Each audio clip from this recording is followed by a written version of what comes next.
Hello, welcome to the X-Men 2 Relay Race. I am Booster Shane, and with me I have...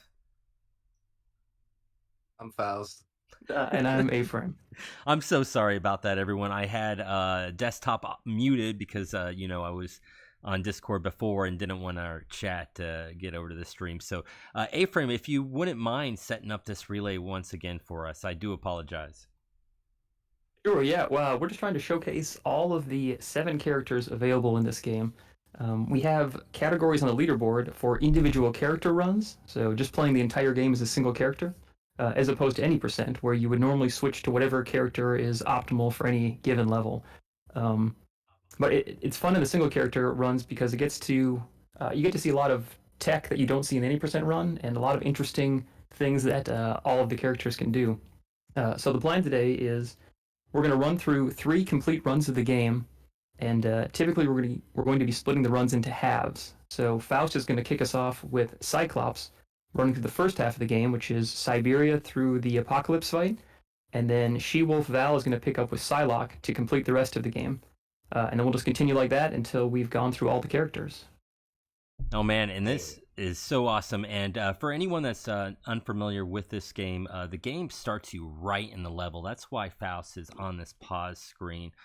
So instead of resetting until we have Cyclops, we are ready to go. And if everyone else is ready, A-Frame, if you want to give us the countdown, and Faust, good luck. And runners, good luck. Sure. Alrighty, here we go. Let's go in 3, 2, 1, go.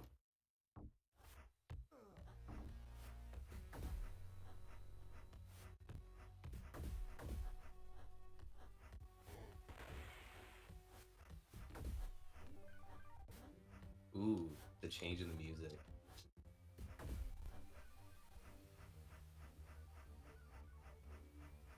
Yeah, so that was just showing right there an unusual kick that Cyclops has. He can do them unlimited times in the air, and it seems to help him hang in the air for a little bit longer, so he can kick, whatever, 20 times there before he hits the ground. That's not common for all characters. For instance, I think Gambit and Nightcrawler can only do their kicks once in the air, for the most part. Nightcrawler can do up kick multiple times, but...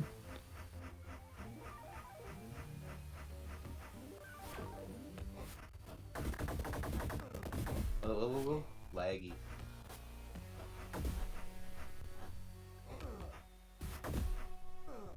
You know what's funny, Gutta sir?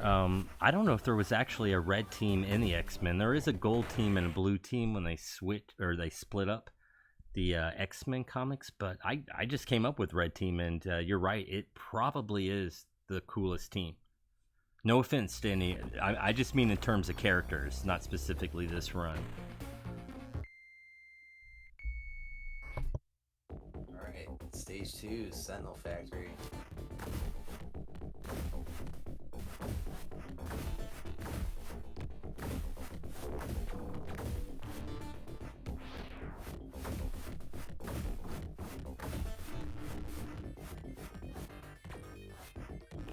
Oh. Alright, so Faust just got into yellow health, which is actually pretty important for several of the characters in the run. In the game, I should say. When you have yellow health, which is full health or near full health, your mutant powers are enhanced in some way. And in the case for Cyclops, the damage on his Optic Blast is doubled. So when he does an Optic Blast uncharged now, it'll do 2 units of damage compared to the 1 it was doing before. And if he charges it up, it can do 4 units of damage, which is pretty considerable for a ranged attack in this game.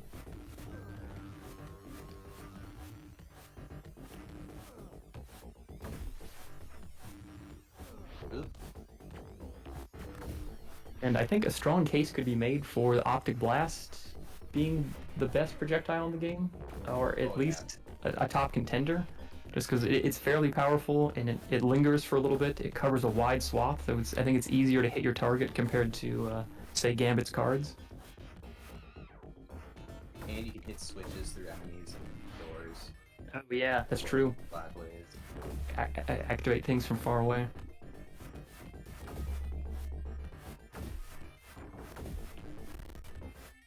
Cyclops doesn't have a ton of movement tech, but you can see that Faust is constantly doing these jump kicks because that is a little bit faster than his max running speed.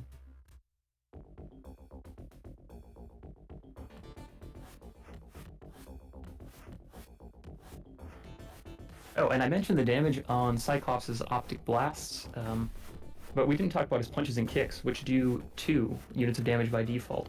So it's interesting when you're at low health with Cyclops because your punches and kicks are going to do more damage than your uncharged blasts. So sometimes when you're close range, you may as well just go for a punch or a kick than instead of just the blast.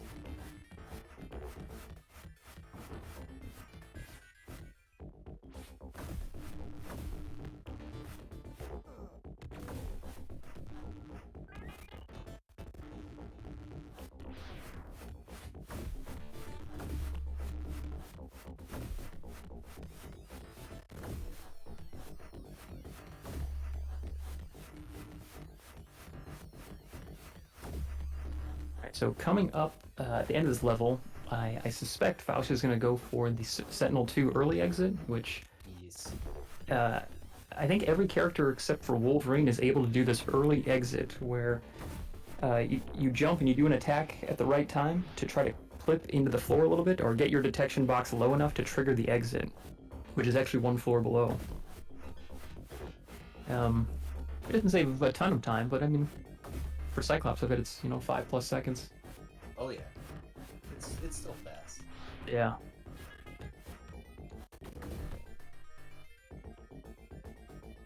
Yeah, so there's the exit right there.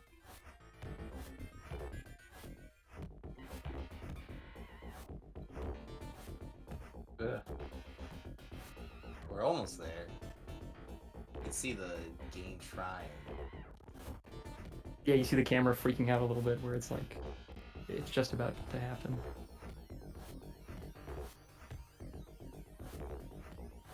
I'm getting it. I don't care how long it takes me.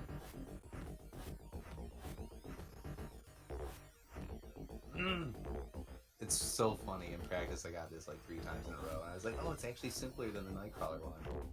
Yeah, sometimes it just feels super finicky.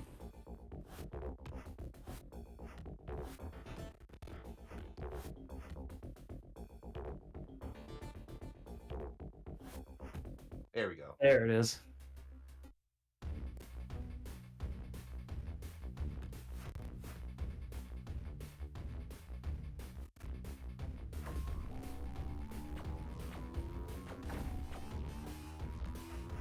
Alright, time for the Sentinel core fight here. It has those series of shields towards the bottom. You have to destroy all those to defeat the enemy. But as you break those panels, or I guess those shields, it starts releasing more and more projectiles, so it gets pretty hectic by the end of it.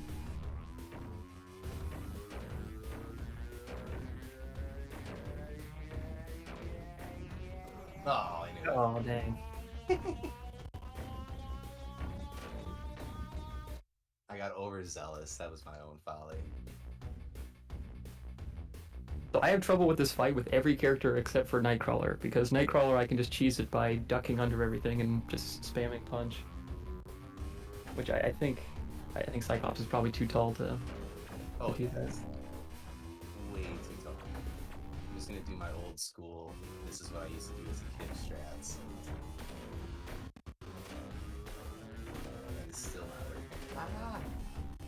Does anybody in chat know if anybody else can duck underneath those lasers? Is Beast low enough? He might not even be low enough. No, I don't think he's low enough. There we go. There we go. Definitely can save me out. And there's a hidden store of health back there. Now, I don't think you can do the early exit with him, right? And if so, No. I'm not trying because it's really hard. It's Yes.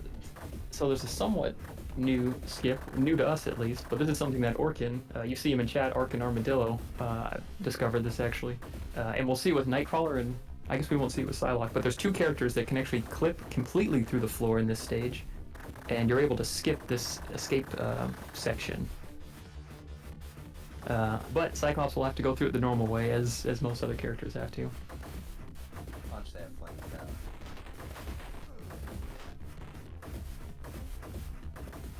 Yeah, and there's no enemies to deal with. I don't think there's any health pickups out here either. So you kind of have to make a decision of like rationing your health, because sometimes it makes sense just to plow through the flames, eat the damage, and keep going. But how far you want to push that is up to you, because you don't want to die, of course. Although if you do die, luckily you don't have to fight the boss again. It just starts you off with the escape sequence. Yes. Thank the devs. Oh no, that was a bad instance of trying to get over the damage. We're almost there. You can make it, Scott. Yay. With a minute to spare. Nice. My favorite level. I love this Avalon, all of it. You like the whole zone? Oh yeah, this is like, as a kid, this is all I wanted to play the game for, was just to get to this part. Man, Yeah, I think these levels are really fun. The first two, for sure. I agree. I remember the first time getting to this level and seeing the Earth just blew me away, without a doubt. Yes. Yeah, It's that like, looks cool. and then the whole like Magneto thing, I was like so stoked on that. I was like, you defeat him and he joins you. This game is so awesome. Honestly, I thought that was the end of the game when I was a kid. I was like, I beat Magneto, and then it kept going. It's like, what more do you want from me? Well,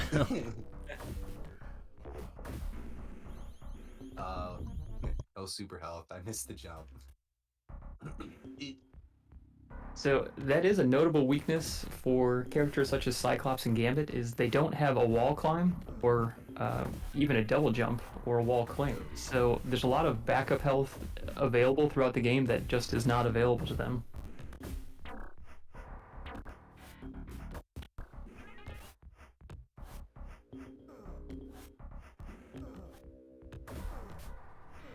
It's not good. This is another good part about Cyclops. This is why I always played as him, because I hated these guys, and I was like, well, we can take them out through this way. Just trucking through Avalon, blasting ankles. Yes. So that's something that I know Topaz has talked about. That's another nice thing about Cyclops compared to Gambit, is that the height seems to be perfect for attacking enemies above ledges like that, where I guess it's a little bit trickier to try to do that with Gambit. Yes. I don't know, Gambit's like just too tall in certain aspects, but then, I don't know, he's finicky. Gambit, me and Cypher were talking about this, he's not my favorite character in this game at all. Yeah, that seems to be a common opinion. So I played Gambit a ton as a kid, but I can recognize why people might have issue with him. And he hasn't been super popular with the single character runners, with the exception of Luigi. Luigi believes in Gambit, and we're going to see Luigi play Gambit later, and somehow he makes Gambit look good. It's tough in this game, but he does it. I believe. The irony of the blue team, the very first time I ever beat this game, I beat the final boss with Gambit. It was the only time I used Gambit, and I needed his range to beat the game. And Cyphrin was streaming, and I told him, I was like, I tried every character, I'm going in with Gambit. And Cyphrin was like, no, hard pass with Gambit, don't even do it. And I ended up beating the game, so it's really funny that now that Cyphrin's playing this beast, who's his teammate? Gambit. And he's going to finish the game with Gambit. So to me, it's just a perfect lineup coming up. Yeah.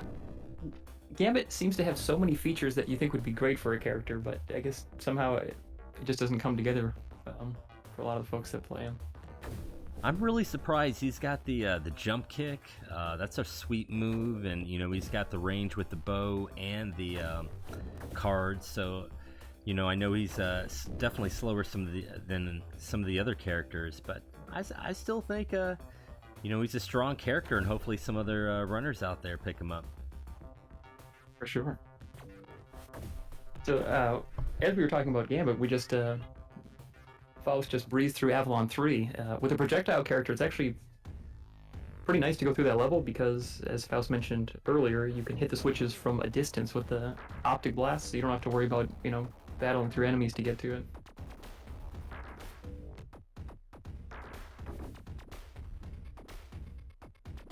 The projectile characters are pretty strong against Exodus, this fight right here as well, because they have time to charge up their attacks, so they're always doing 4 units of damage to Exodus, which matches the performance you would see out of Beast, for example, which is usually considered a pretty strong character for this fight. So I think the only character that can do it faster is Wolverine. Oh boy. This is when I would switch over to Wolverine in the game as a kid. Oh yeah. Like, yep.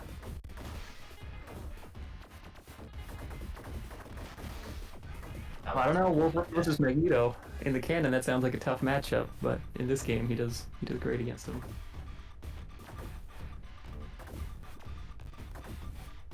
Yeah, so you can't defeat Magneto in the normal way you would expect. You just need to lure him all the way to the right, break through those final walls, and then knock him into that device, and that'll capture him and end the fight. And from this point on, he becomes a playable character. He's doing air teabag.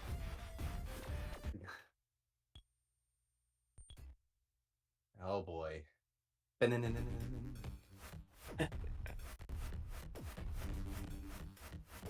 So I always thought it was a cruel joke that the first level you get to play after you unlock Magneto is Fortress 1, which rocks are raining down on you, and Magneto is such a slow-moving character and such a giant target that you just get annihilated here if you try out Magneto.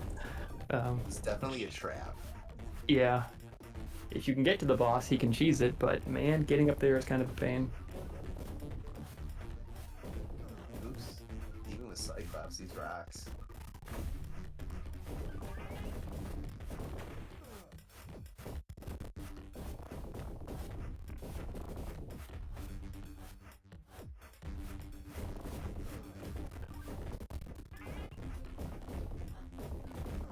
Well, I think this is a common point that a lot of people know about the game, but depending on what character you play as, the music track will be altered. It's almost like there's an extra instrument added, depending on what... so as we see this level, for example, I think it's really pretty prominent. If folks end up watching some of the other characters later, you'll notice that the music tracks sound a bit different, which is, I think, a super cool feature of this game. Yeah, Cyclops it's almost like there's like a arpeggiated like wind chime sound effect keyboard sample or something. I don't know. It's prevalent in the first one too. I don't know. You'll notice it. Yeah, the first stage, this one, and Savage Lands 2 are the ones that really come to mind for me, but I guess you see it in all sorts of places. And it's cool if you play two-player. I think it layers both of them, so you can get unique tracks depending on the combination of characters you play as.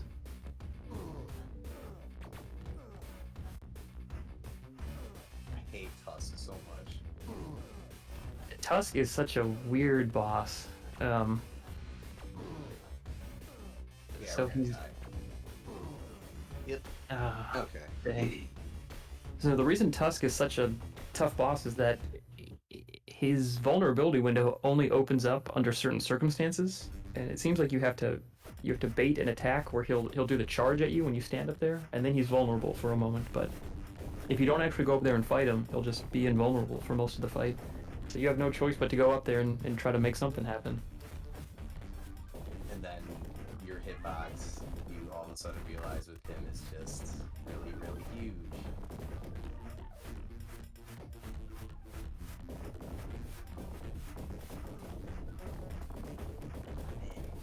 Come on, Faust, you can do this. I think this level was a common run killer for us that rented this game as kids. Unless you found the cheese where you stand below Tusk and just spam up attack with Psylocke or Gambit. I mentioned the vulnerability window only opens up occasionally if you stay off the platform, and it really does take a long time. He doesn't stay invulnerable forever, but it does take a long time if you just stand under there and spam attack. So for the speed run, I guess I'd say we have to go up there to fight him. Ooh, the rocks are just on a warpath right now.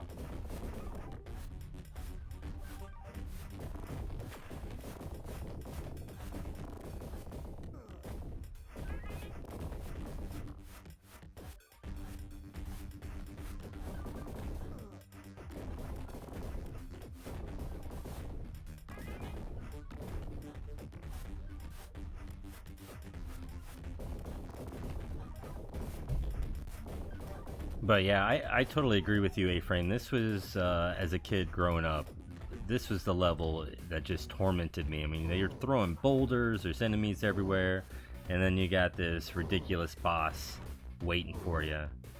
And if I was lucky to get past Tusk, I don't think I ever beat the next level as a kid. Oh yeah, no That's how it kidding. should have went. Nice. Very good. Oh, this track though. Base City. Dude, Wax House is in heaven right now.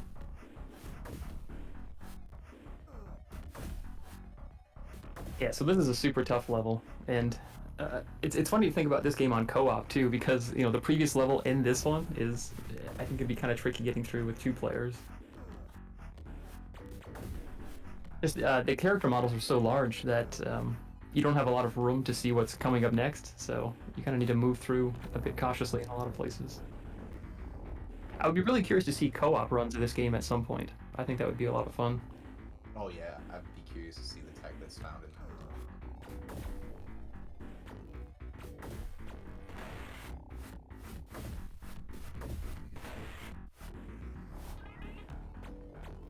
You got it, Wax. Oops.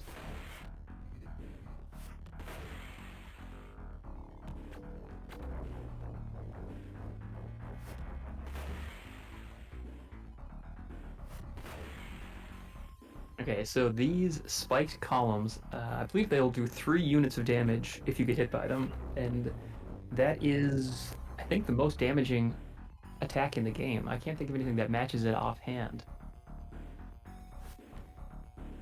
However, if you do get hit by them, you get pretty considerable iframes, much longer than the normal set of iframes. So sometimes a strat you'll see is, you know, running to the spike columns intentionally and then running through as quickly as you can while you still have those iframes. Slow and steady.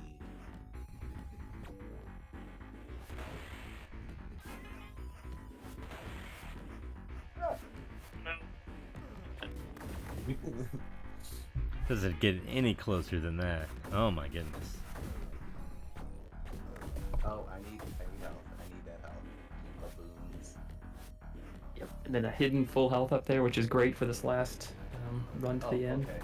Okay. That's why I hate the mole guys.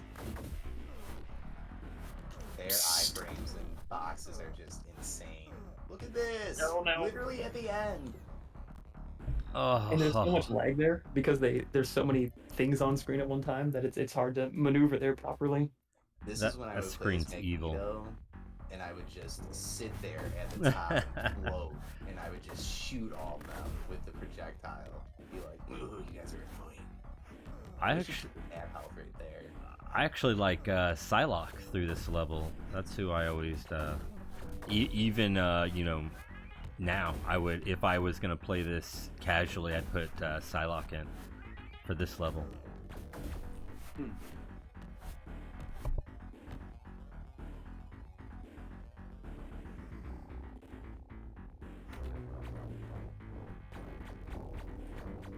Blast it back.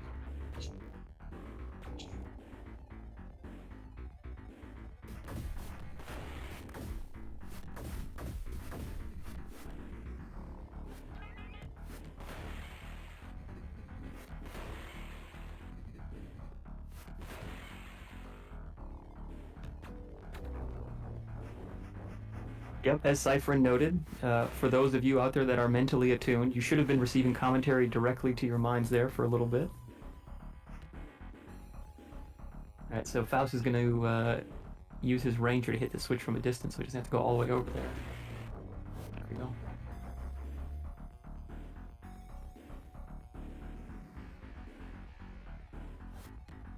Uh-oh, might get hit. Yep. There you go. There's that 3 damage. As you can see, the spiky things are a little off cycle. A little more in tune with one another than usual.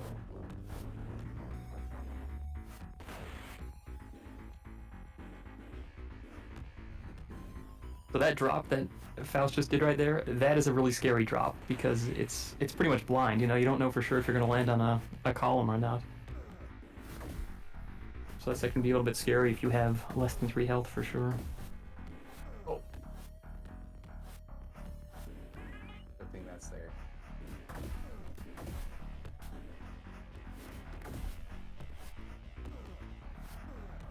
Get out of the way.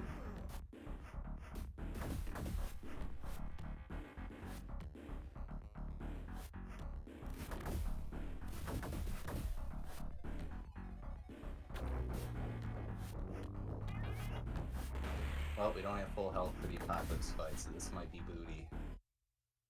Not the end of the world. You can jump over the first set of mines to get up to yellow. Oh, that's right.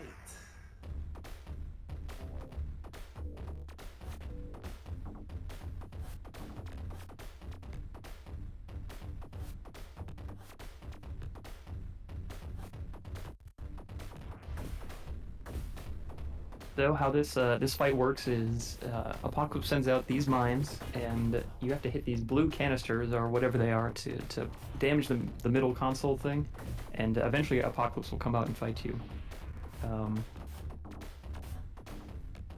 To speed things up a little bit, sometimes you'll take intentional damage from the mines, so you don't have to wait for them to do the complete 3 laps around the center before blowing up.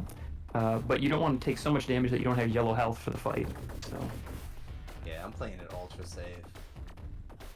Yeah, because one mistake and you can be out of yellow, and then, like you said, the fight takes a long time if that happens. So.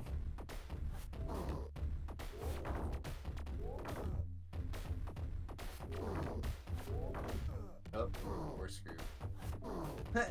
Long apocalypse fight now.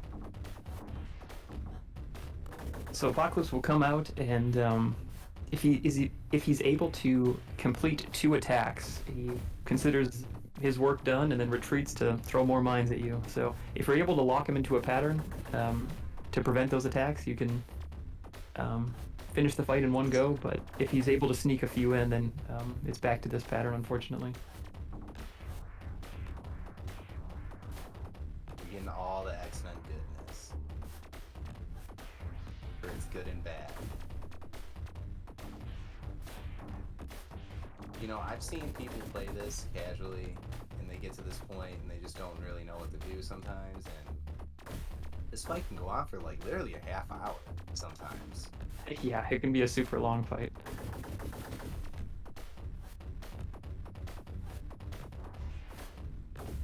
So my go-to strategy when I was a kid, when I guess I had infinite patience, was to play as Magneto and just float in the air and be satisfied doing a single unit of damage to him. So I had to hit him 64 times or something silly. Oh, here we go. Yep, so Faust is just preventing him from finishing that attack.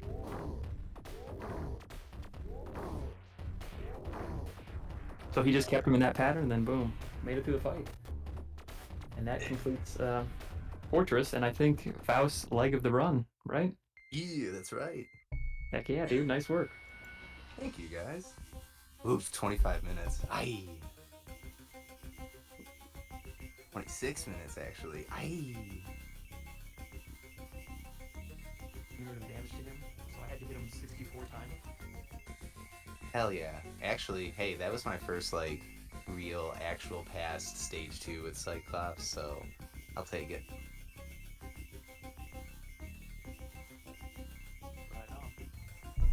Well, we'll switch over to Val here. I had her volume on, but it sounds like she's capturing us as well. So let's make sure that she gets that muted, and I'll get her volume on, and we'll bring it over to she will Val playing Psylocke to finish this up. All right, let's check it real quick.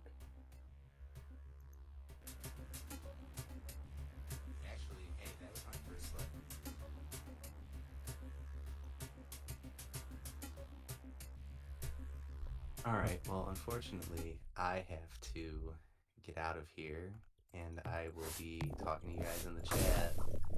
So, good luck to everyone else on the relay.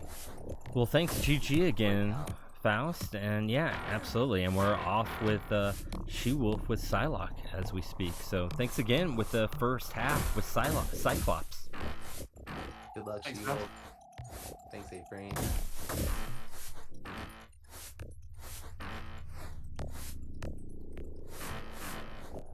Okay, so here we go. I'm going with Psylocke in Savage 1. This, of course, is the level immediately following the fight with Apocalypse. And this is the level that Valve largely considers, I think, the most difficult level for Psylocke. So once she gets this one out of the way, she'll be feeling good about the rest of the run.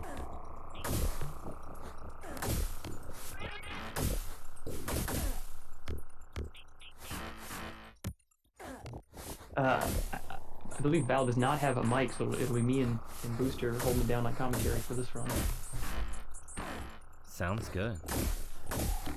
I can commentate a little bit as well if you'd like. Sorry to just butt in. It's your choice. Oh, absolutely. By all means. I thought about doing it earlier, but I thought that would be a little bit rude. I didn't want to just come in and start commentating uninvited, you know? Oh, more the merrier. I mean, here at the SegaCrew, everything's a party, so please, by all means. Yeah.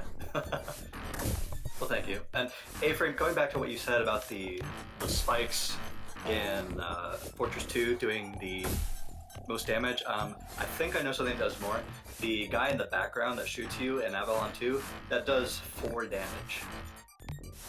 Interesting. I thought that was 3 as well, but It is 4. I got hit by it, and I was like, holy crap, I didn't know that did that much damage. No. So Val just showed off an interesting piece of tech with Psylocke that we just found recently, which is the wall boost. So you see, her primary movement option is this jumping, lunging attack with her special attack. And an interesting property is that when you do that into a wall, you can perform a wall jump, and it appears to retain the momentum you have going into the wall. So you go sailing quickly into the wall, and then you rebound out nearly as quickly.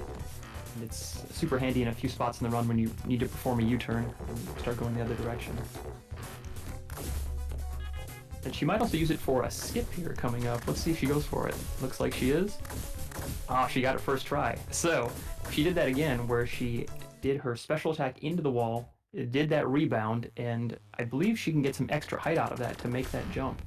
And as far as I know, it's only Psylocke and Nightcrawler that can take that shortcut. I can't think of anyone else that can make that jump offhand.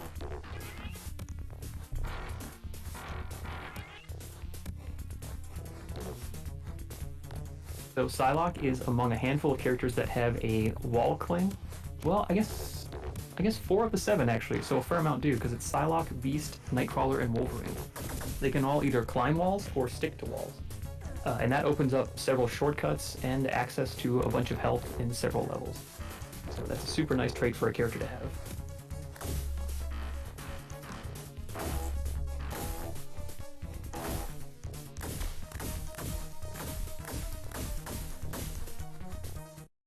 Oh, I guess my mistake. Psylocke, Wolverine, Psylocke, Nightcrawler, and Wax are the 3 characters that can make that jump.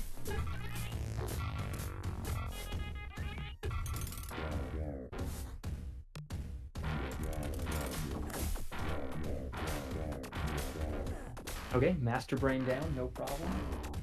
Moving into Phalanx 1 next. This is a pretty interesting level for Psylocke. She can take advantage of a lot of the shortcuts here, like I said, because of her wall climbing ability. And just another note on her movement tech. So she does that jumping A attack to get a burst of speed, and then like several other characters in the game that have like a horizontal burst option, if you let go of the D-pad and follow up with a second attack that has an animation on it, in this case Psylocke's B attack where she does the sword spin, it retains that momentum. So that's why you see her doing the flying A attack followed up by a B, because it retains her momentum, but it also makes landing safe. You know, she has a hitbox out. Because in this game, if you land a hit, you're granted iframes as well. So oftentimes if you're going to overlap with an enemy, you want to throw out a hitbox. One of the downsides to Psylocke's aerial A attack, though, is that it has a bit of startup on it, and it only affects, I guess, biological enemies, living enemies. So these robot enemies, it will not damage them. The flying drones, for example, I think the Phalanx enemies are considered biologic, though, so like those yellow guys, she can hit with them. Another downside is there's a fair amount of lag on it if you accidentally do it on the ground. So if you missed your jump and just do the A attack, it will you'll stay stuck in place for a little bit. Okay, and then there was the boss right now. Val kept it locked in place, doing high amounts of damage with her special attack while in yellow health, and then used the reverse hitbox of her sword, which comes out faster than the front hitbox actually, and has multiple hitboxes on it as well, so she was able to keep the boss stun locked there until it was dead. Yeah, very good Phalanx 1 there, I gotta say.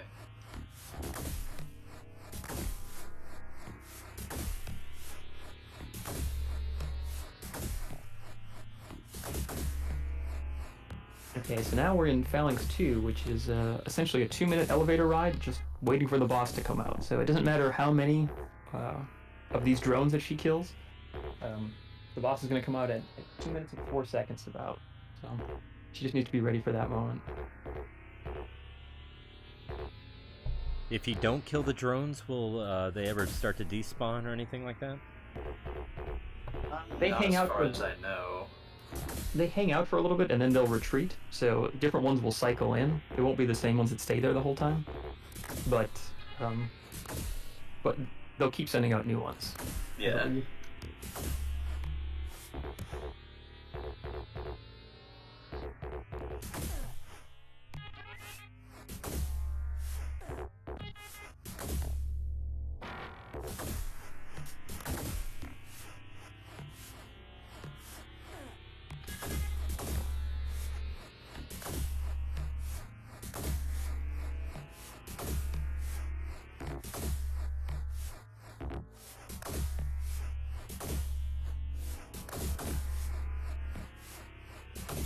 Yeah, it's funny to think about this level, being 2 minutes long, and it kind of frustrates us as speedrunners that we can't make this go any faster.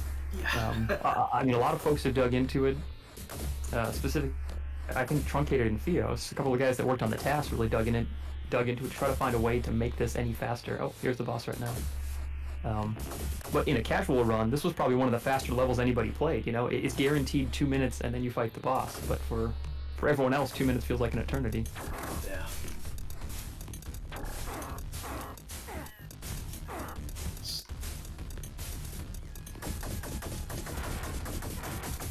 Okay, moving into Phalanx 3 and Phalanx 4.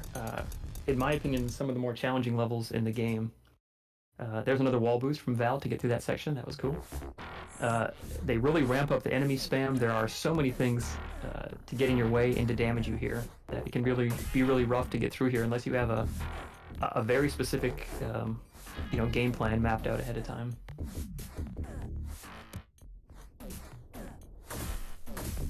For new runners, I feel as if Phalanx 3 is often like one of the first big gatekeepers you'll run into. Absolutely, yeah. It was for me as well.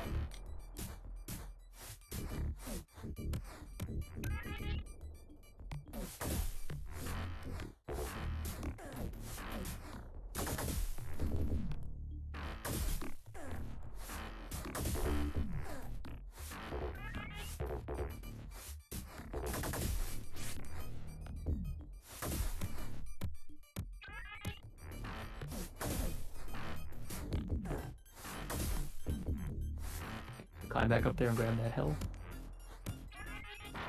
She's in pretty good shape here for the final stretch, though.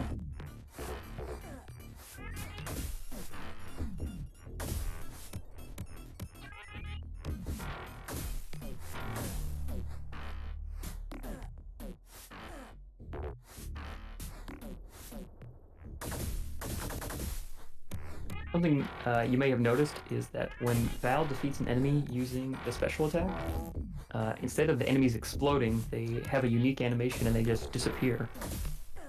That is going to come in handy in the final boss rush of the game. There's kind of something interesting that happened as a result of that.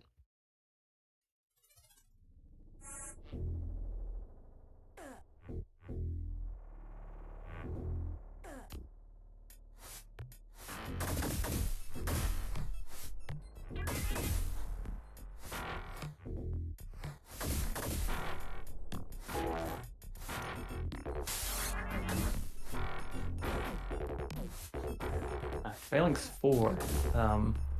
This is a set of 5 rooms, I believe, separated by a falling section, which we just saw there. So she's made it through the first 2 falling sections, and now she's in the second mini stage here. But it's just relentless the whole way through. It's basically just more of the same compared to the previous level, Phalanx 3. And for a lot of characters, you want to try to complete this level with yellow health so that you have boosted damage for your special attacks against the next boss. I don't think that's a requirement for Psylocke, which is nice. I think she just needs to get through alive. I don't think she needs yellow health.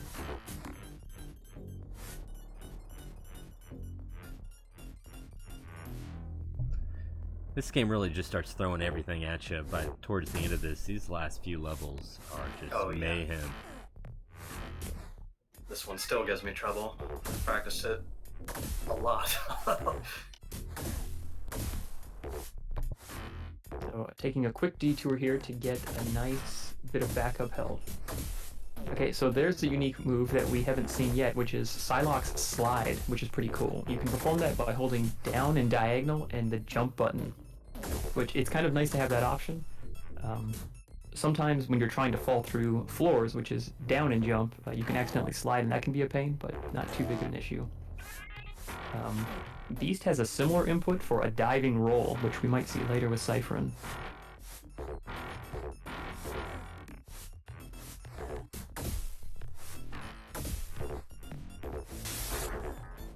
Okay, 2 more rooms. I think this room here, the first half of it, is one of the tougher sections of the game, so if she can get through here safely, I think she'll be in good shape. Because now she's about to run to, 2 things of health, and I should be fine from here on out, I would guess.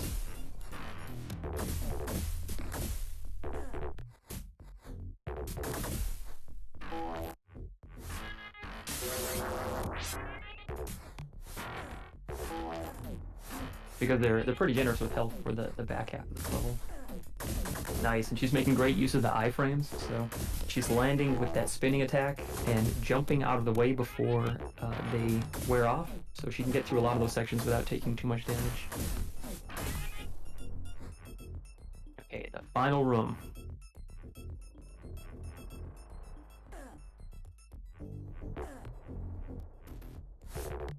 Another nice thing about her A attack, that psychic knife, is it has deceptively long range. It's able to reach much farther than even the animation seems to suggest. So she was able to get that double hit a little bit earlier as a result of that. Okay, here we go. Moving into the final stage. Starting off with the fight against the Queen Brood. So I believe this boss has 24 hit points. And ideally, Val's wants to get 6 hits for each cycle. There we go. She got 6 on the first cycle. That is a very tight window to get all 6 hits in.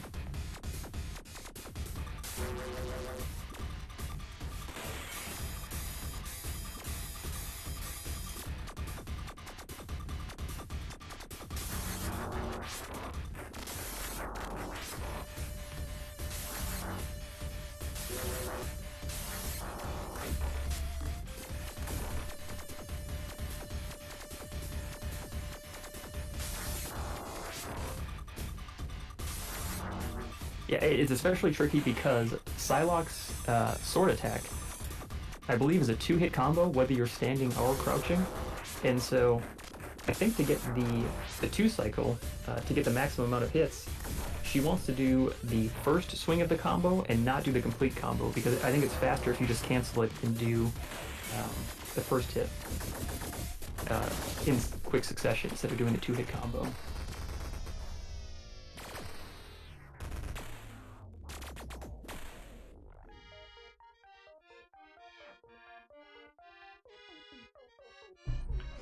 That fake in music might be one of my very favorite things of this game. For sure. That's so fun. That's so wacky. Alright, to finish up the game, we have fights against clones of the X-Men. So if Val's able to go into the fights with yellow health, it's going to be a huge advantage, because her Psychic Knife will do double damage, which I believe is 4 units of damage.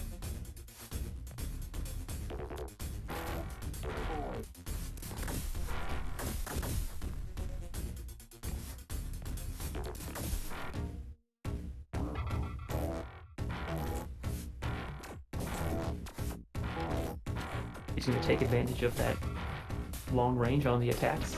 Space out beast for a lot of these. And there you go.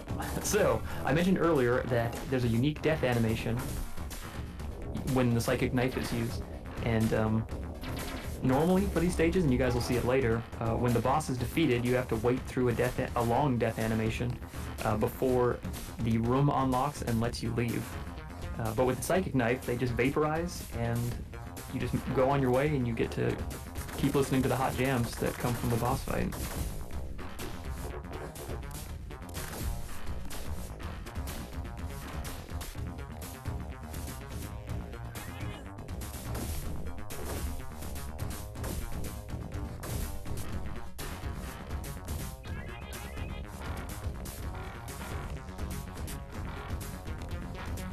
Right, went through and grabbed some backup health, and now on the Cyclops fight.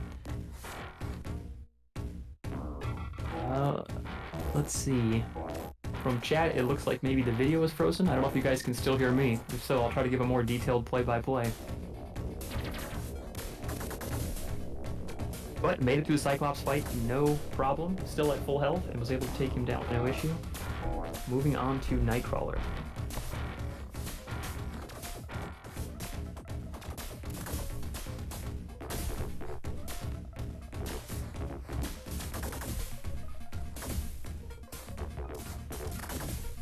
Nightcrawler is a bit tricky. He's one of the few clones that actually makes use of his mutant power, so he can teleport around. Wait. Bacon, are we still without video?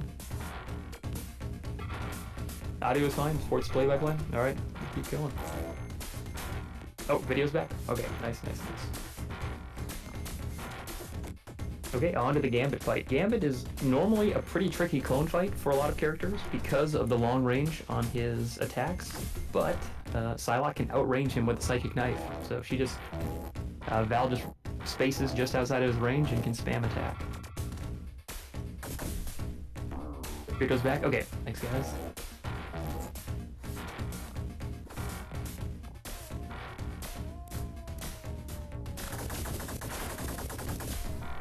Okay, so there Val cleared out a path to the boss, but I think she's going to go back for some health real quick before she takes on the final two enemies.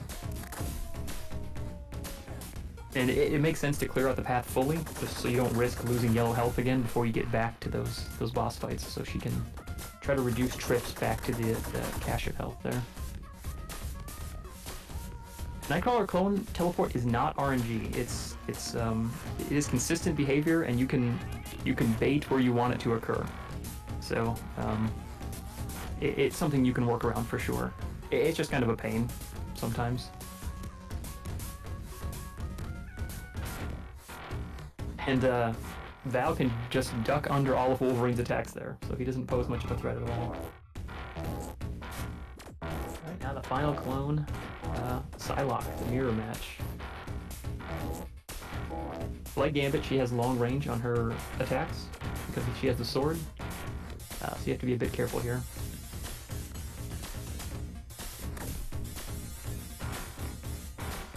But Val counters a slide with a slide, stays out of range. And finishes it off, no problem. Nice work, Val.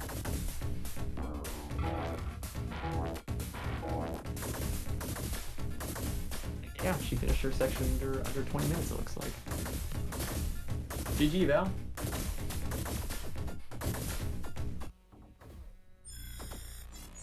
All right, and the first team complete.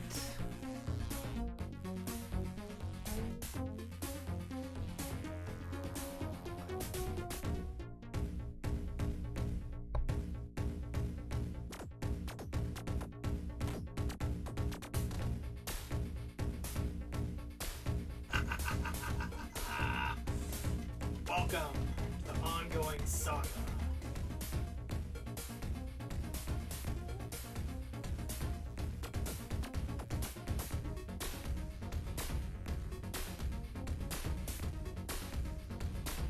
Yeah, GG Gold Team. Faust with Cyclops, and She-Wolf Val with Psylocke. Good stuff. Yeah, Val, that was a really good cone factory, it looks like.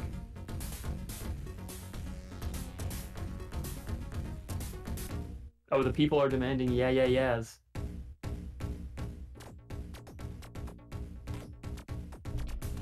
And definitely follow all these runners that we're seeing today. Most of them are still grinding out PBs as we speak. So if you're into this game, into these runs, definitely give these runners a follow. It's a lot of fun seeing all the new strats that have developed over the last few months.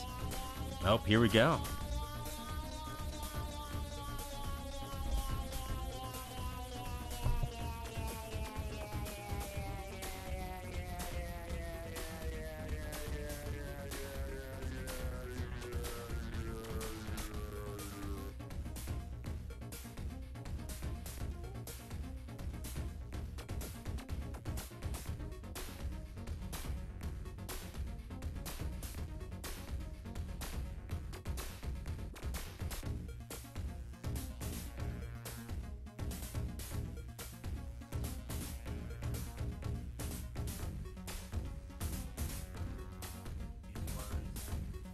Yeah, I guess we didn't explain the yeahs there, but for some reason, in the end credits, when you get to the sound team, a decision was made to pause the credits for 30 seconds. I believe it's 30 complete seconds to play that Sentinel audio. So at the end of a run, it's become a tradition, yeah, to jump to that part and savor it. Savor that sound design for 30 full seconds. I did not know that. That's hilarious. Yeah, so that's why you see that there's that emote from Luigi's stream, the yeah emote. So silly.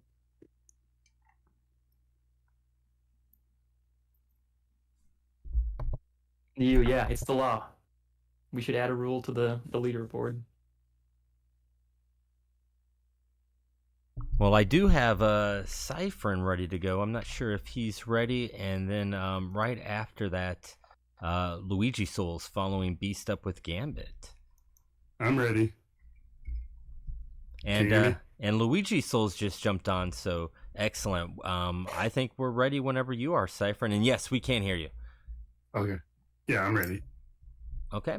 And A-Frame, if you'd like to do the honors for a countdown. Sure. I guess we'll get ready to go here in 3, 2, 1, go.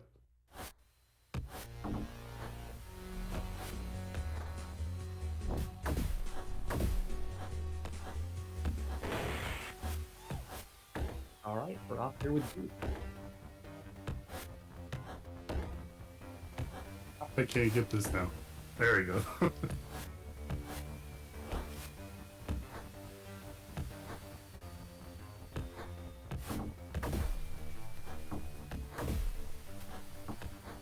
There we go. We're already seeing Cypher make use of that diving rollout I mentioned earlier. The same input as Psylocke's slide. It's down diagonal and jump.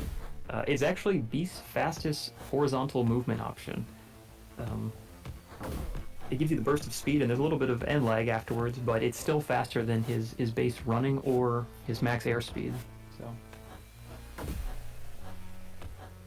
I should have mentioned it during Val's run, but Psylocke has the highest jump in the game with her double jump, but Beast has a pretty incredible high jump as well, and it works in an unusual way. You have a normal jump height, and then you have a higher jump height that you can trigger if you jump out of a squat. So there's certain actions will cause Beast to go into a squat animation. One of them is landing from a jump. So you do a jump and then you land into a squat, and if you jump again quickly, you'll jump even higher than the first time. But you can trigger that same squat by performing an attack on the ground, and there may be other ways as well, I don't remember.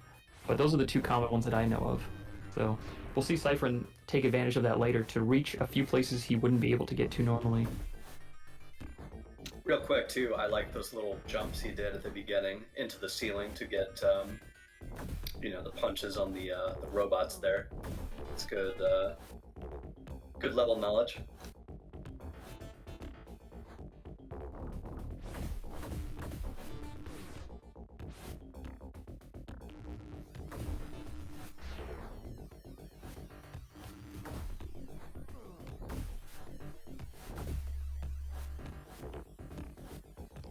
Quick question for Booster or chat. Is commentary getting too far ahead of what everybody is seeing? Should we be commentating to the stream or commentating to the Discord video feed? As long as you're looking at the Discord video feed, it should be lined up exactly what the stream is seeing. Because I'm broadcasting everything at once. Hopefully, I'm not the best at this. Yeah, gotcha. Thank you.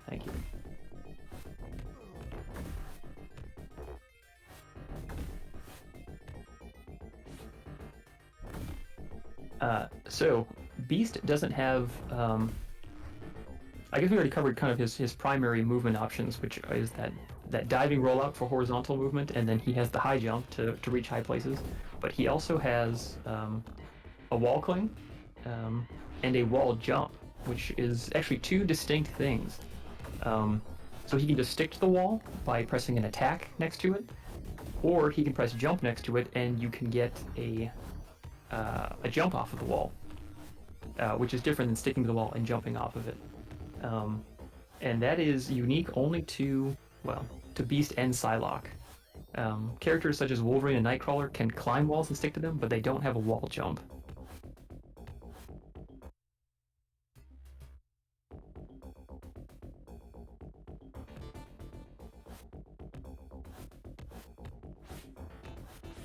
There we go, showing off that Beast vertical.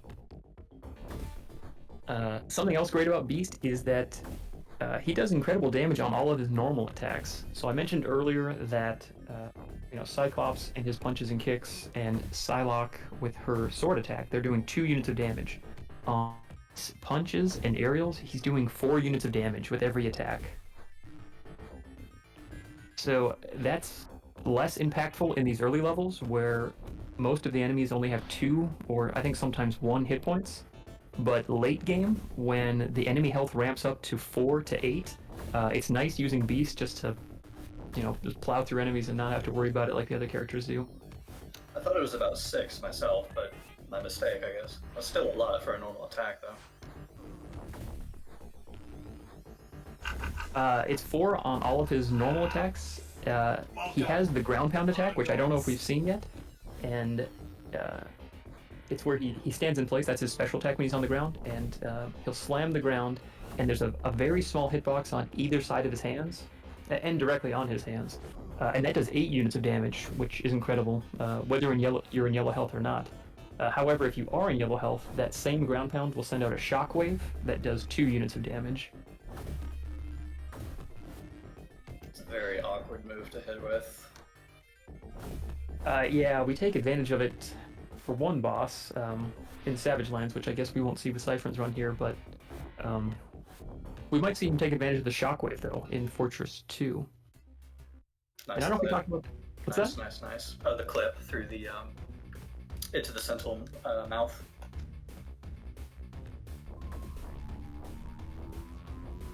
Ah, yeah.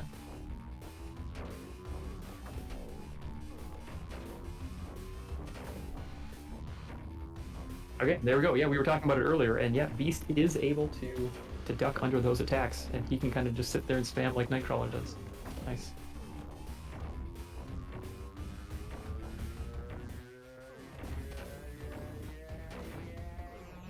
No.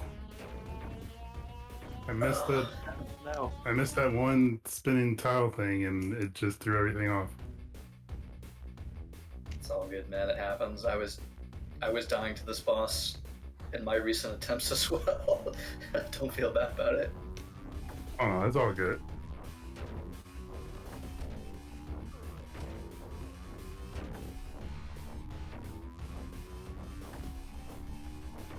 All the different lightning projectiles don't all fire out at the same time.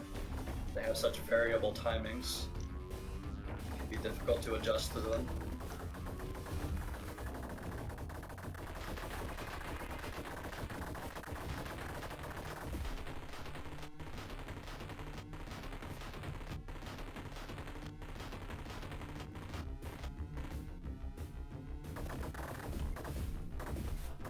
Funny, but I guess a very minor glitch here. If you do the ground pound move as Beast, it will stop the screen from shaking during this escape section.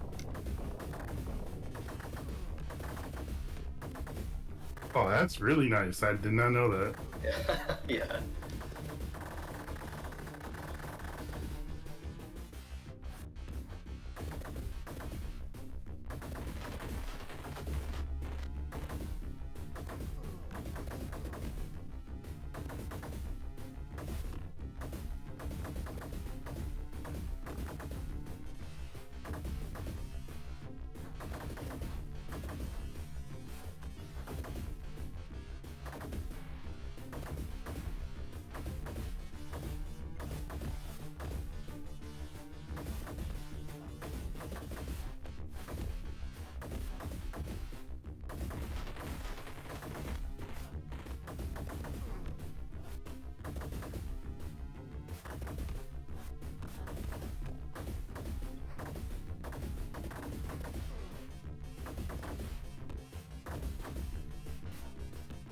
Uh-oh, I think we lost A-Frame here.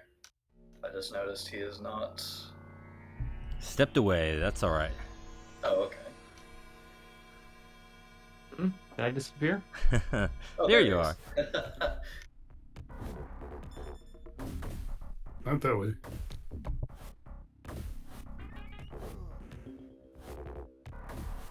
The Avalon stages. Probably my favorite stages. Both thematically and movement-wise. Across most of the cast, really. Just really like the layout of the levels. Yeah, I'm with you for sure. Yeah, we talked about that a little bit earlier during Faust Run as well. It seems like it's kind of a favorite among runners. Just looks cool and feels cool to move through. And the enemy spam isn't so overwhelming like it is in late game either, you know? Yeah. There's still enough room to kind of move around and have fun.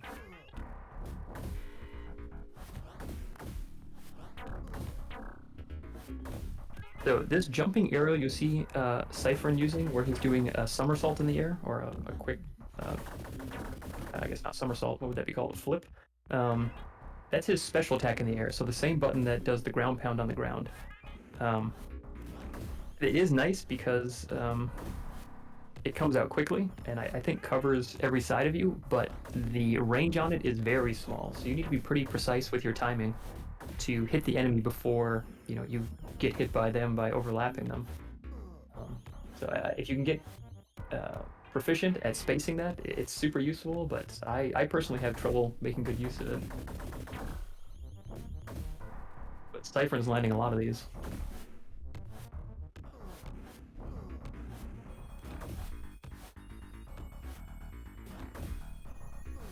Okay, so you see that little, was that reticle, the aimer? There's a guy that flies around in the background and Yeah, tries that's to the target move. you and will fire a That's- projectile. That's And the it- one that does 4 damage. It does a ton of damage to you, yeah. Thankfully, it's pretty hard to get hit by it, but it's just painfully damaging. Yeah, for the speedrun, you usually know where you want to get to, so it's not usually an issue. But if you're playing the game casually and you're not sure where to go, sometimes you can get hung up and surprised by it a little bit.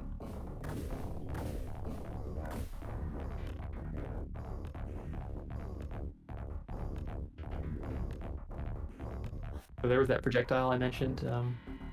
Oh gosh. Nicely done. It's almost there. That was way too close. Now we got the air DJing here. Yeah, his falling animation. He's just grooving out. You know, come to think of it, I don't think I've ever done this level as Beast, so I didn't know he had an animation like that. So Beast is, I think, one of 3 characters that has a downward aerial attack that gives you a burst of speed. So most characters here, well, actually, I take that back. There are other options here now, but I was going to say most characters, you just are stuck with the idle animation, which is much slower than the downward attack.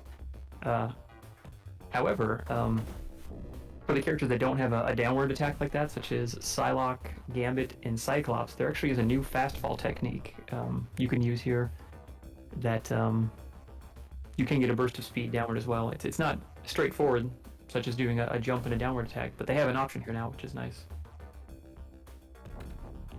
And Beast is only one of 2 characters that has a pogo attack, so when Cypherin lands a downward attack as Beast on an enemy, you'll see him bounce off their heads. And that's going to open up a technique called pogo storage, which we're going to see hopefully later in Fortress 1.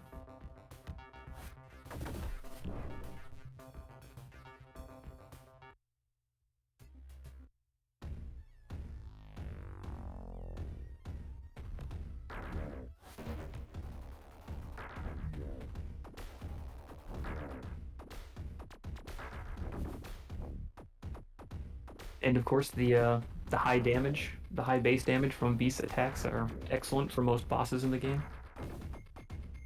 It can't quite match the 8 units of damage that Wolverine can output.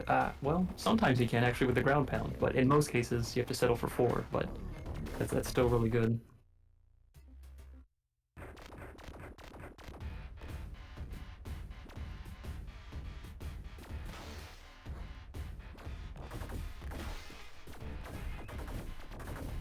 Yeah, so Beast can take out these walls in 1 hit, which is cool.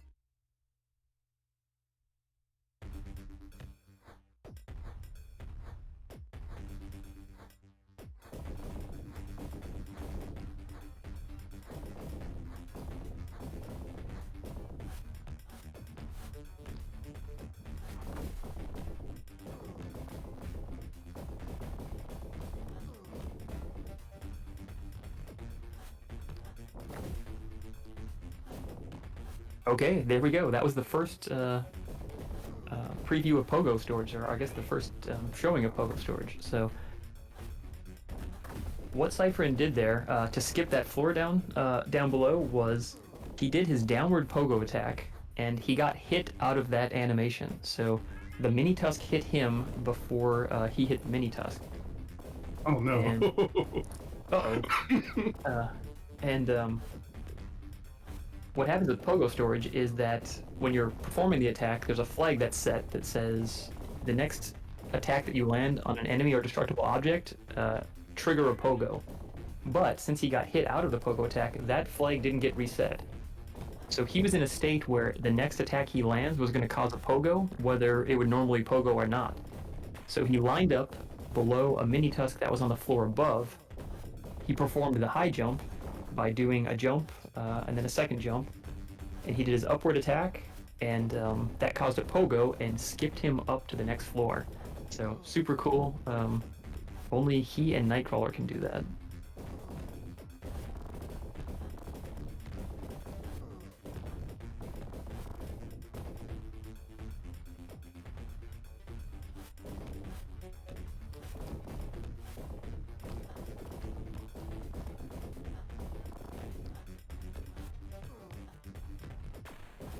Taking a little shortcut there.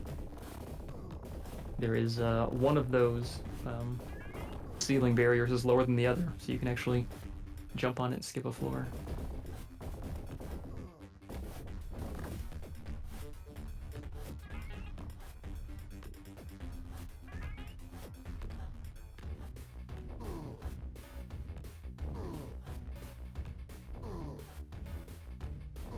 Okay, on to Tusk, and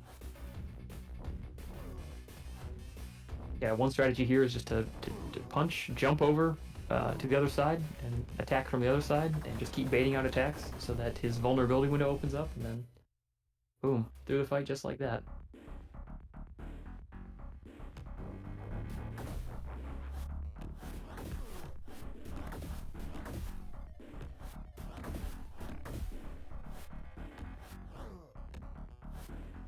So I think throughout Fortress 2, we're going to see Cypherin take advantage of that aerial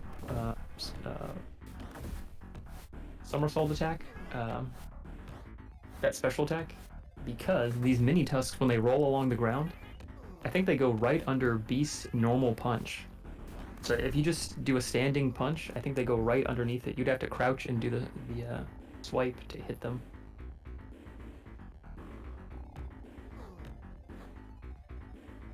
Oh, there we go. So Siphon's going to take that intentional damage, and you see how he made it through the second spiked column without taking damage there, because he still had the iframes.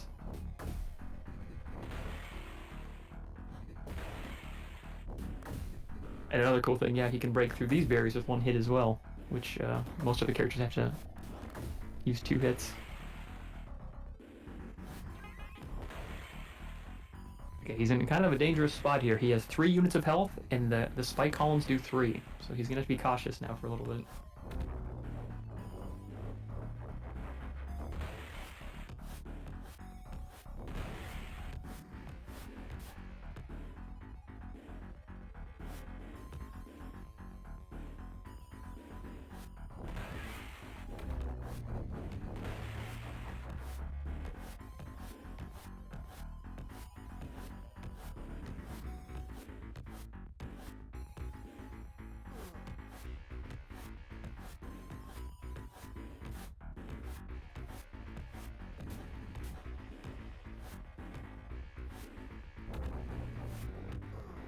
Oh, darn it. Oh no. That screen scroll. Yeah, sometimes the camera doesn't shift exactly where you want it to, just to see what's up ahead.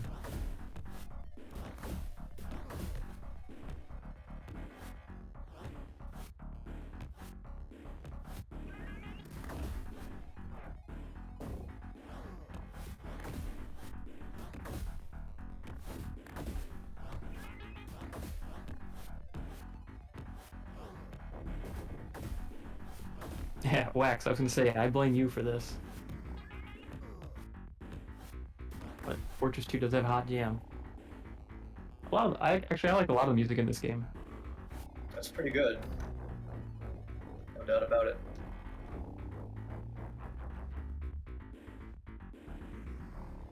Shinobi, Shane, Cypher, do you guys have any musical tracks you think rival this one? From like other games? From this game, I guess I was thinking. I like the drop, the Avalon when you're dropping through the lasers. That's my favorite song. That's Sure, really nice. I really like the final level, when you have to battle all the clones. I love that track. Sure, I'm with you. I like that one too. That might be my favorite, especially because depending on the clone you're fighting, I mentioned earlier that each character has like their own unique instrument, and in that final level, that unique instrument will come in as you're fighting them, which is kind of neat. So you get all the variations during that fight, or during that sequence of fights. I would say Savage Lands 2 for most of the characters, specifically Magneto. But yeah, I really like Magneto there too.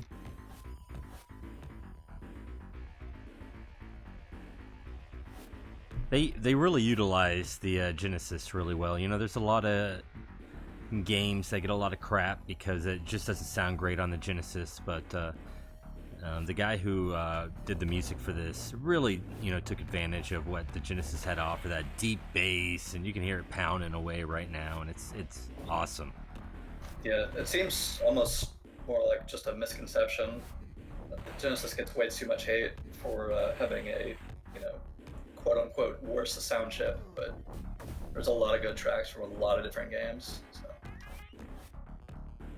I think Faust said it best where, with the SNES sound chip, it's just samples. That's why it sounds so great. They're sampling, these beautiful instrumentations. But with Genesis, it's all from scratch. What these guys were able to pull out of these chips, they had to go in there and create these sounds.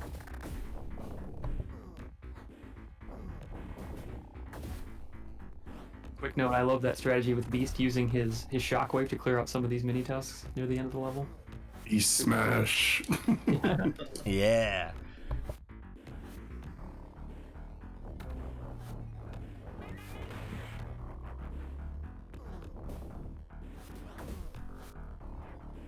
Alright, here we go, moving into the Apocalypse fight. Excuse me. Jerk. Get a quick hit. Yeah, so Apocalypse normally has invincibility during that first period, so you can hit him and he makes that noise, but unfortunately doesn't do any damage. Although we have found an exception to that with Magneto, and I wonder if it works with other characters. I feel like there might be a one-frame window where you can actually successfully land a hit, and I don't know if it's one frame or just a handful of frames, I'm not sure, but it seems like it's a very tight window. And I wonder if others can do it, or if it's Magneto specific. Yeah, I kind of wonder that as well. That would be an interesting find.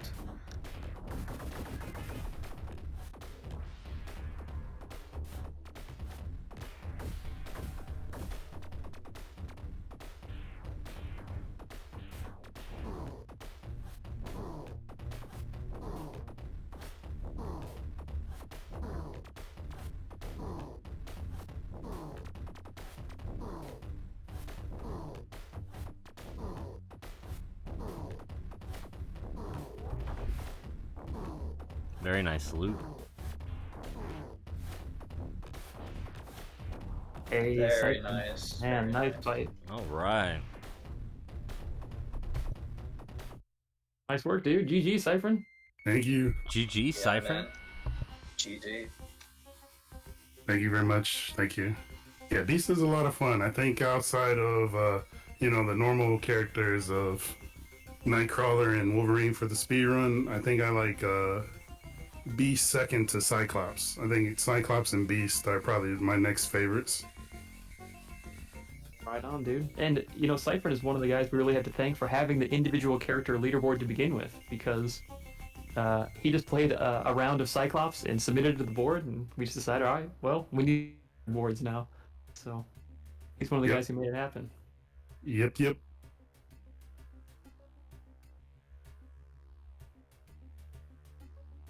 So then, coming up next, we have the red team. Oh, wait, no, my bad. We had still blue, more blue, Gambit. My bad. I'm jumping ahead. Luigi, right? Yep, Luigi. I guess it goes back to that story Shane said about me with Gambit. I'm like, oh, no. But Luigi will make Gambit look good, so stay tuned. Oh, yeah. You guys hear me now? Hey, Luigi. Yes. Oh, hello. Welcome. How everybody doing today? Doing good. Doing good. Some good rounds up so far. Yeah, this has been really cool just to see, the differences between the characters and, seeing what Beast had to do differently than Cyclops. And I can't wait to see Gambit through these next few stages, because there's a lot of vertical platforming levels to come, and I don't think Gambit's too great at that. So I can't wait to see Luigi just destroy this run. I'm super pumped for it. Yeah, he's not a very vertical character. He's more of a horizontal character. And Luigi range. makes it work, though. Oh, we're gonna see. I'm gonna try and go a little slower. Are we good to go? We are good to I go don't when have you the- are. Okay. Here we go. So we have some interesting ideas of how to move with gambits, and I'm gonna try and show it up as best as I can, I would say. Oops. We're gonna try and use most of his speed in the air for most of these areas. I'll be taking the hits. This is one of those stages that I think it's a little scary, so if I don't talk too much on this one, don't blame me. Yeah, Savage Lands 1, there are so many things here that can hit you, and not all of them, they may not all be apparent. They have those spike balls that are activating every once in a while, but there's also these mildly camouflaged cannons that fire in both directions horizontally if you stay in one place for too long.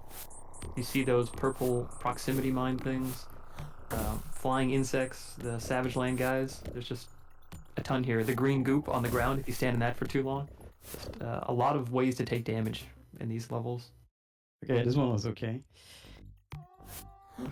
Yeah, that one I was kind of worried about that one, but it went well overall. So we're gonna be throwing a lot of cards in the air for speed boost, and that's a way to keep Gambit's momentum in the air. Yeah, you'll see he gets that sudden burst of speed from the sideways kick, and like Luigi said, if you follow up with the card throw or another attack animation, it retains that speed, which is pretty cool. Okay, that went pretty well too. Let's see. This one I'm a little scary.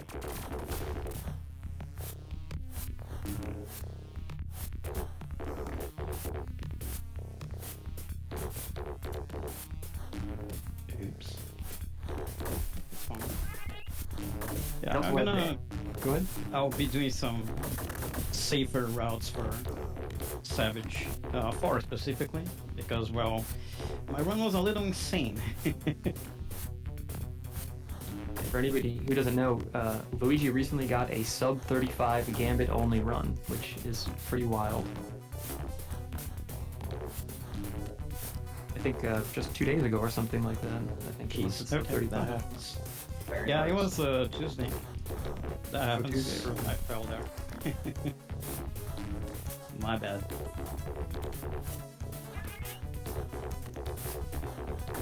Okay, we're good.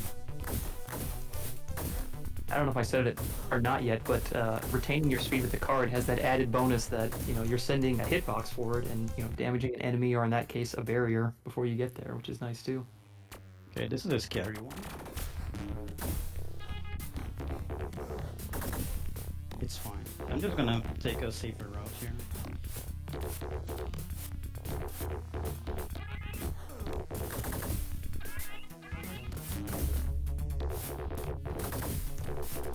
My strategy for the world record was a little insane.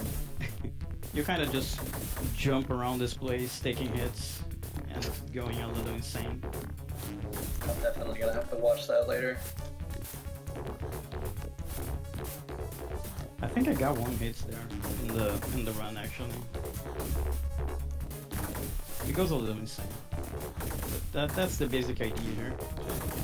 Move around fast, jumping around and using the iframes. Okay, by the end, I'm not gonna be scary anymore. I think we're pretty good here.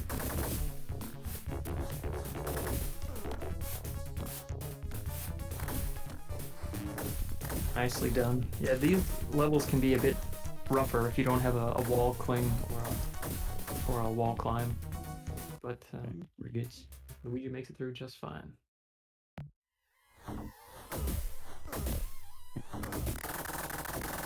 I did the same mistake here in my old records. I'm not supposed to take that hit, but what you gonna do? So there with that ducking attack with Gambit, it has that lingering hitbox. It stays out for some time, which you think would normally be a bad thing, but he's able to get double hits there, I believe. That's what's happening, right, Luigi? Yeah, we're gonna use that again in Phoenix 1 and the boss for Phoenix 1. Pretty good here. This is a scary stage. This is a very vertical stage. The idea here is, well, try and not get too many hits and try to take advantage of the yellow health when it's possible. Basically. I think we mentioned it earlier during the Cyclops run, but when Gambit is in yellow health, his cards are going to be doing double the damage they normally do. So, uncharged, he's going to throw a single card, when he doesn't have yellow health, an uncharged card throw will throw a single card that does 1 unit of damage, and charged cards will do 2 units of damage and he'll throw out 2. If you have yellow health, you'll start throwing 2 cards uncharged that do 2 units of damage, and 3 cards when fully charged that do 4 units of damage. I believe that's correct. Damn, I missed the double kill there. So it's a really shame. nice to have yellow health.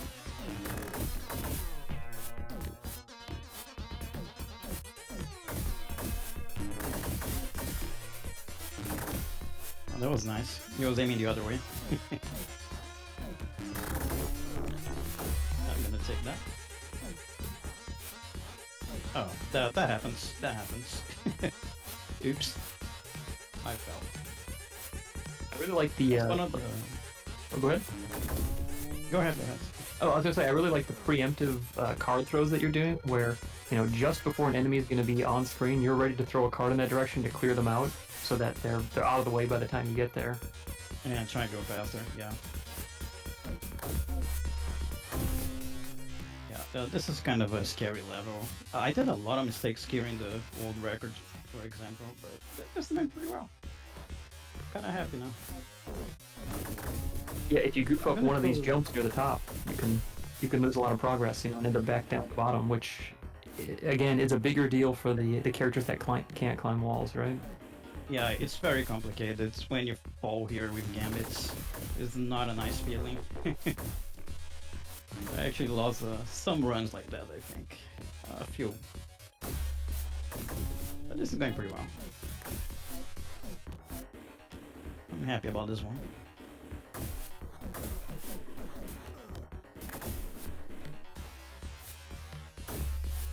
Okay, I'm gonna try and get a fast kill on this boss, but oops. Well, let's see. Nope. It's kind of complicated to get it, but sometimes I'm able to do it. You just lock him with a B attack in the ground. There we go. Oh, that was bad luck. And here we are, the elevator again.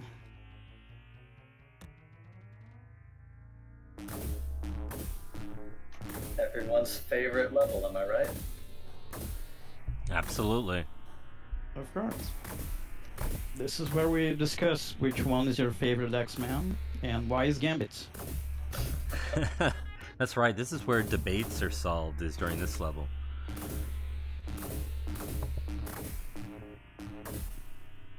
Yeah, I'll just be firing here for 2 minutes. Basically, waiting for death birds. I'll try and keep it to the right. So when it comes, I can do a first shot. Fast first shot. Yeah, it would be nice if we could find a way to speed up this level, and I know that may not ever happen, but it's nice also to have a breather here before the next set of levels. We talked about it during the last run, but things really ramp up and get crazy for the next couple of levels, so it can be kind of nice to, like I said, catch your breath, think about what's coming up next, and just make sure you're ready to go. Yeah, that's a pretty solid point. Yeah, if you're here on pace, you just finished Phalanx 1, you're thinking at this point, I might have a run here, so... Yeah, give your hands a rest. Yeah, gotta calm down a little bit. Oops.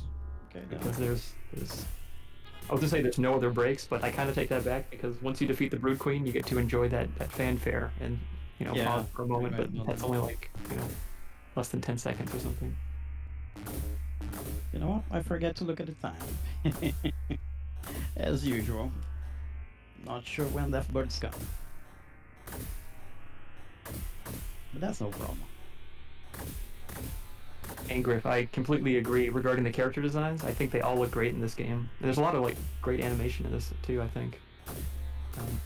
We'll especially see that with Magneto. I really like the animations on Magneto. Oh yeah, for sure. Oh, that's very fast.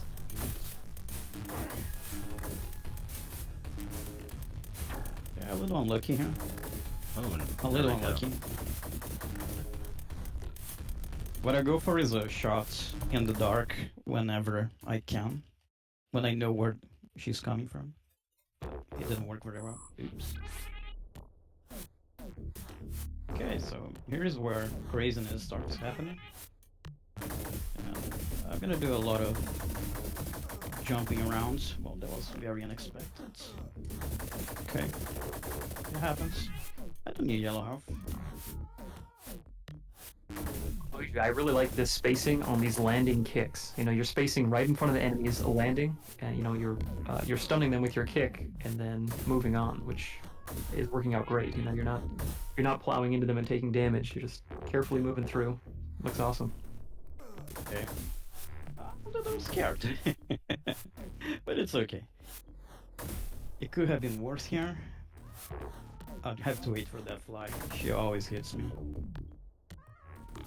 That was a very good fly hit, I gotta say. I think these flies, might be the trolliest enemies in the whole game. You know, you think you know where they're gonna go, and somehow they completely alter their path and run right into you. It looks almost glitchy. Yeah. Yep. We're basically good here. There was a lot of help from here, so we're just gonna jump around and kill some enemies, I guess.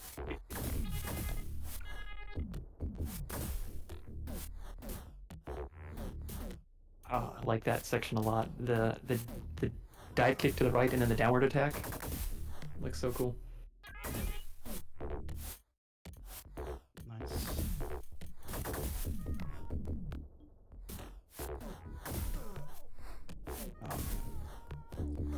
I was going for a fast strategy there, and it didn't work. Well, let's see. I'm gonna be a little more careful on this one.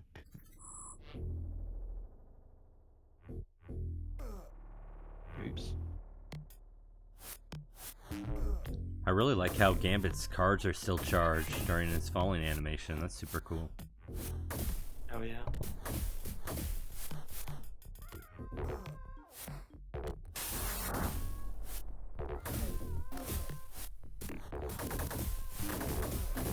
Okay, well, a few problems here, but it should be fine. I'll just wait for that one, and I'll take the health.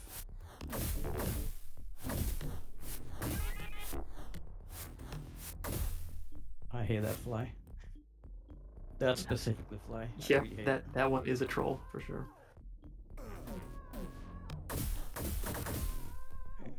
I'll usually take the hit there and just go, but for safety. That was an interesting climb in that section, Luigi. You were doing the kick animation just above the ledge right there, right? So you're doing like quick landings. It looked like. Was that intentional? I'm basically landing in that ledge that the enemy is, basically, but the game doesn't understand very well what's going on there. So it kind of gives me a fast, like a fast landing, I would say. Yeah, it looked like you were able to act again quickly, which was cool. Very useful, very useful. I do something similar in Sentinel on the ledges. The game has a little bit of difficulty understanding when you're landing in the ledges, I think. So it's useful. Let's see. Okay, some of this carrier stuff is basically done.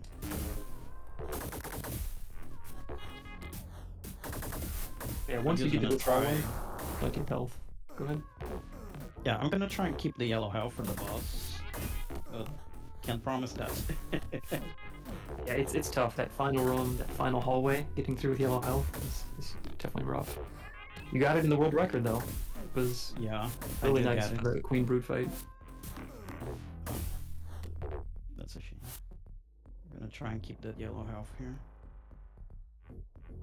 It's gonna be very useful for the last run. But that little wasp there is very troll. It's a big troll.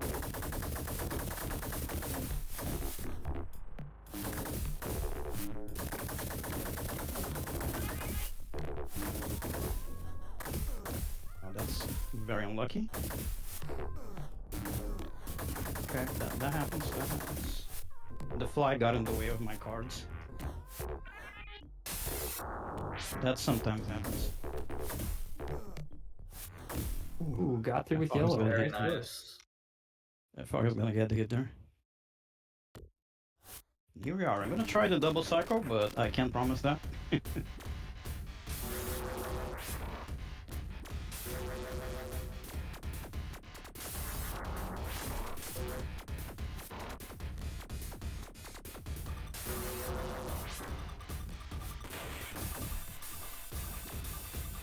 Oh, that's a shame.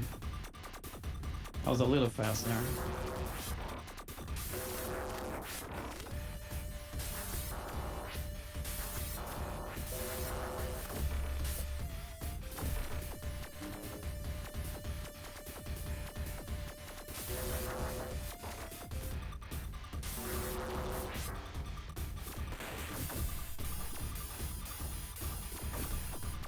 Oh, Nice, dude. What the hell? I did not expect to get that. You did the 5-hit, 7-hit combo there. Well, I guess 10 hit point, 14 hit Exactly. point combo, right? I know I could do it, but it's kind of not very common. So I thought there was a gunner. Yeah, that was well done. There's a question in chat. What do these monsters have to do with the X-Men universe? Well, what he was fighting right there was a brood, which is canon in X-Men, right? And actually, I'm not completely familiar with the lore about brood, but that is an X-Men creature. But the main enemy throughout the game, the Phalanx, they're a, I think, techno-organic organism that was featured in a line of comics, where I think they basically assimilate other creatures, right? Yeah, First long. absolutely. You nailed it. I gotta hit that because, well, sometimes when you charge the card and you fall in the ground, Gambit won't fire. It's not that uncommon. It's a very tight timing there, but it can happen. And glitch. We're doing a beast glitcher. I'm gonna go for Psylocke first. Second. So Beast, and I think you can do it with Psylocke too, if you kill them on the far right side of the screen, it lets you exit the arena before they complete their animation. So that's what Luigi did there, was finish Beast on the far right side of the screen. Got it. That's the one cycle on Psylocke. We're gonna try to do that for Cyclops too, but I haven't had much luck with that. So I'll take the health on this one. One of the reasons I do Psylocke for seconds. So the route takes you back down to the health in case you need it. Yeah, it's a very... So... Kinda makes sense to do it like that.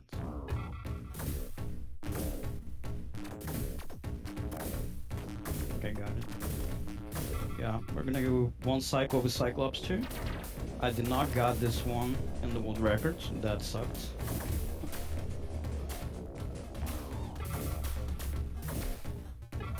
Wow. Hey, thanks Sonic speedrun community for that big old raid. Thanks so much, and welcome Raiders to our X-Men 2 Clone Wars relay race. And right now we have Luigi Souls finishing up our blue team section of the race with Gambit. Nightcrawler's a little scary, but we should be fine.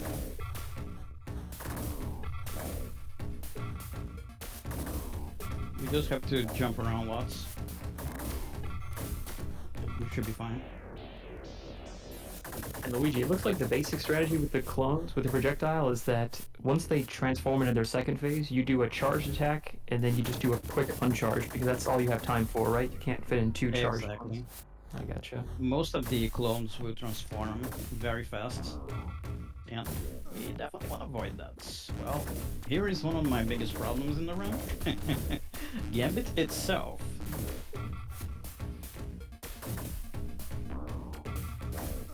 Yeah, I thought so. It's okay. It's gonna take a little more time, but it's fine. We do not need yellow health for Wolverine. It's not uncommon for this to happen to me. It's kind of a tricky clone. Yeah, Gambit has such a long range with the staff, which you're going to take advantage of right here, and you're going to outspace Wolverine. Yeah, Wolverine is for free. Nice, and he didn't even transform into the second phase. Nice work, dude. Very Yeah, nice. you wanna keep the attack there in a very specific timing, so he never goes in the transforming phase. And that was it. That was our part with Gambit. Hey, Good stuff. GG. Yeah, GG. GG, Luigi, and Siphon. Nice work, guys. Thank you, guys. Thank you, thank you. We gotta have some EAS, right? Yeah, good one. We'll definitely keep it going for the yes.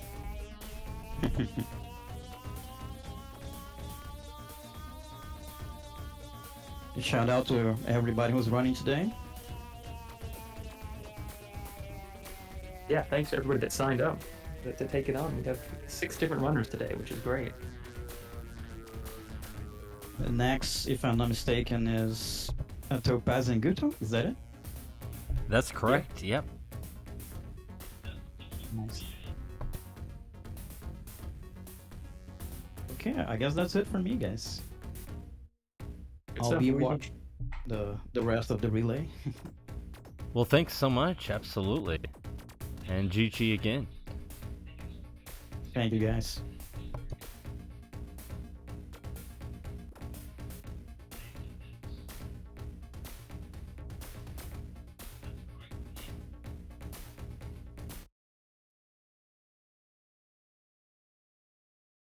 All right, and Let's just give see. us a little bit to get Topaz set up here.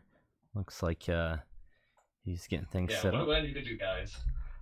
So this is you could play it just like this. This would be fine if we just want to rock and roll with this. If you want to pop out your stream window, I can just capture. You can just capture that too. That's How do separately. I do that? So yeah, if you hover on that and then like drag that off. Oh, this is Streamlabs OBS. I'm guessing. Yeah. Okay. Yes. So I don't know if those are interchangeable. I say just give me a second and we can just roll with this. Okay.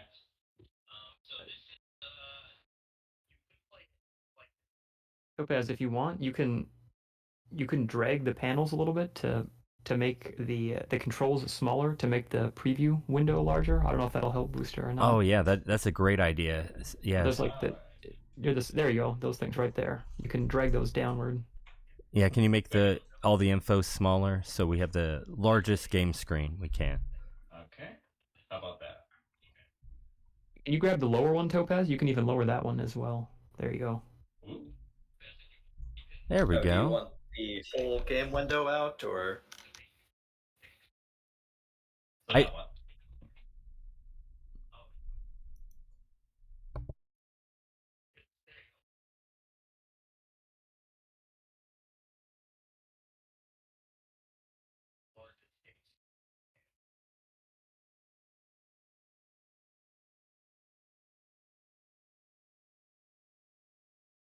How we doing? How we looking?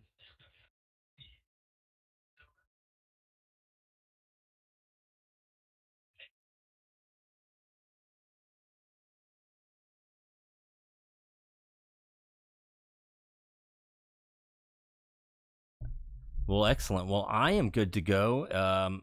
If you want to, Topaz, are you ready to go on your end? I'm good to go on my end. Okay. And Ephraim, if you want to count us down once again. Sure. Topaz, real quick, can you click off? I think you're clicked on an element in OBS that has like a highlighted border showing it. Yep. Oh, you nailed it. Thank you, Ephraim. Okay. Cool. There we Cool. are. All right, everybody ready to go? Yep. Count me down. All right, here we go in 3, 2, 1, go.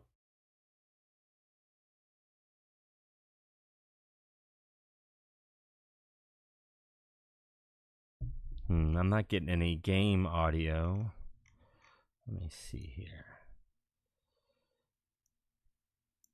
It's a trial run, right? Yeah, absolutely. Hey, Topaz, are you also broadcasting your audio? I don't believe so. How do I do that? Can you just send it to your desktop? How do I do that? Would it be easier for you just to go live? I just captured She Wolf Valves while she was live on Twitch. I could always do that with you. Yeah, I'm live on Twitch right now. Okay, just give me 1 second. I apologize, everyone watching, but trust me, it'll be well worth the wait. Give me a moment here.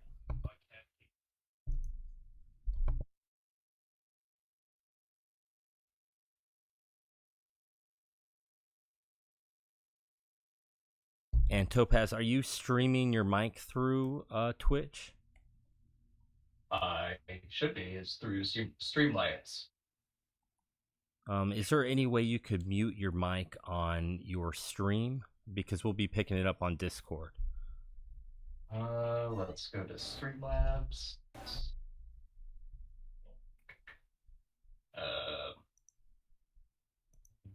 There's is my mic? And Topaz, are you streaming mic? I believe that muted my mic. Yeah, right there. Okay. And then make sure SegaCrew is not playing on your desktop.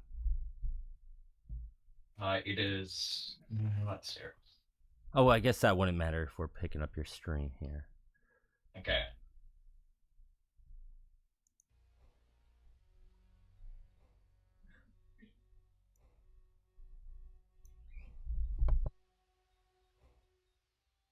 Well, now.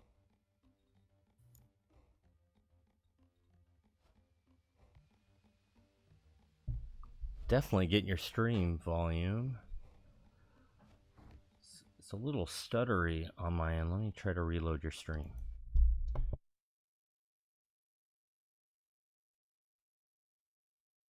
And Topaz, I don't know if it would help. You could probably stop streaming to Discord. Would that help, Booster? That's a great idea. Thank you. Okay, so. Discord. How about now?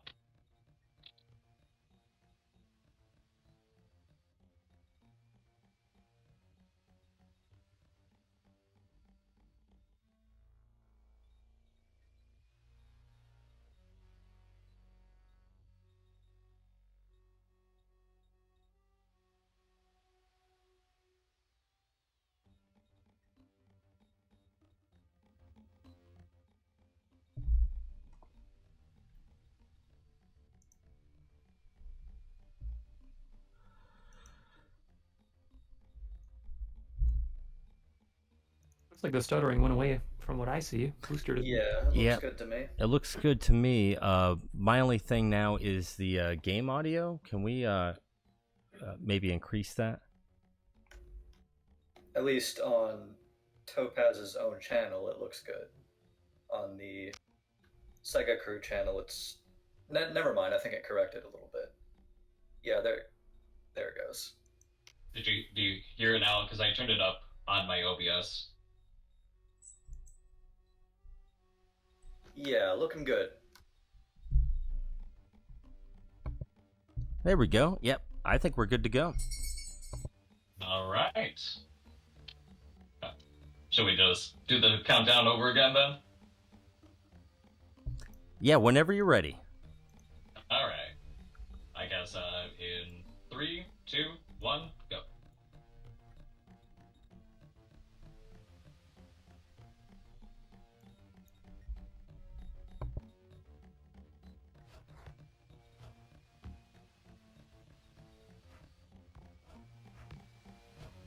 Okay, here we go with Nightcrawler. In the any percent run, Nightcrawler is the primary character we use.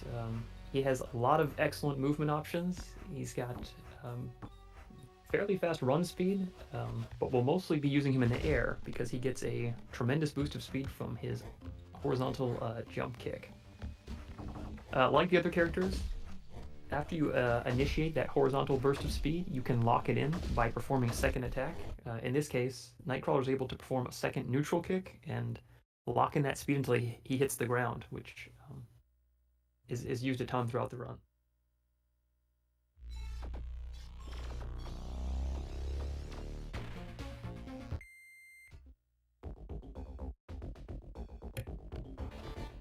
Missed it. Oh, I didn't even get the pogo storage.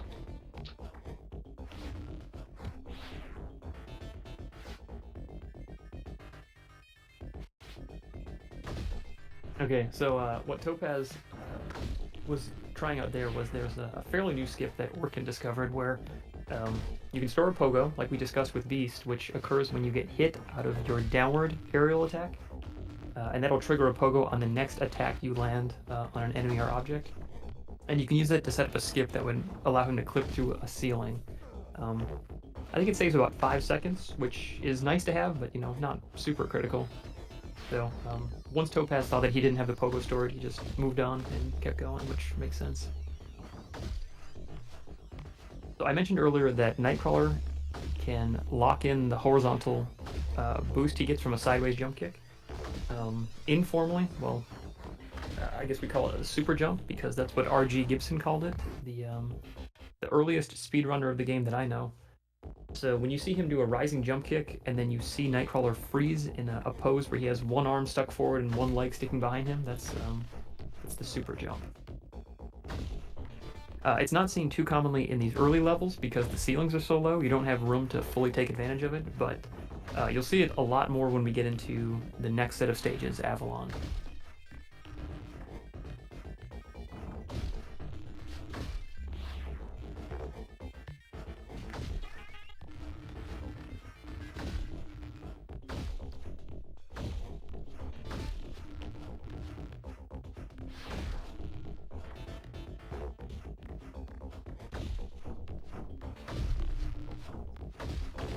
I always really like this stage with Nightcrawler because you can just bump your head and it just makes that dive kick so much easier to just fly through this level.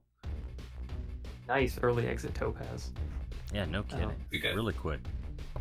And Booster, I totally agree. So even though we can't do the super jump, yeah, like you said, you bonk your head, you get right back down to the ground, and you're ready to go for another kick right away. So the movement is still satisfying in that stage. It's just different than most other stages. So what we're seeing here now is the teleport glitch. I mentioned perhaps earlier that most characters, with some of their attacks, you can only perform them once in the air. And Nightcrawler is an example of this with his most of his kicks. So what Topaz did there was jumped in the air, kicked once, teleported, and then held kick when exiting the kick. And that leaves you locked in space, and you're a constant hitbox during that. So he was continually damaging the enemy there while just floating in space. So what we're working on now is the Sentinel Core clip. If he can fall with enough speed and kick at the right time, he can clip right through this floor and skip the entire escape sequence. But I believe it's a one-frame trick, and oh, there we go. You got it right there. So he skipped the entire escape sequence, which we saw, twice earlier today. Super cool. And as far as we know, only Nightcrawler and Psylocke can do that. We can maybe lab out the other characters and maybe find something, but it's tough to get enough speed, and you need to have certain, I don't know how to describe it, but when you perform different attacks, your hitboxes change, and they can shift enough to get you beneath the floor, basically, is what's happening. So not every character may have that as an option. And even if you don't first try it, I mean, it's such a huge time save. It's such a long escape. For sure. I think you have about 30 seconds to just sit there and try it before you would be losing time over going the normal path. So it's definitely a trick worth learning, for sure.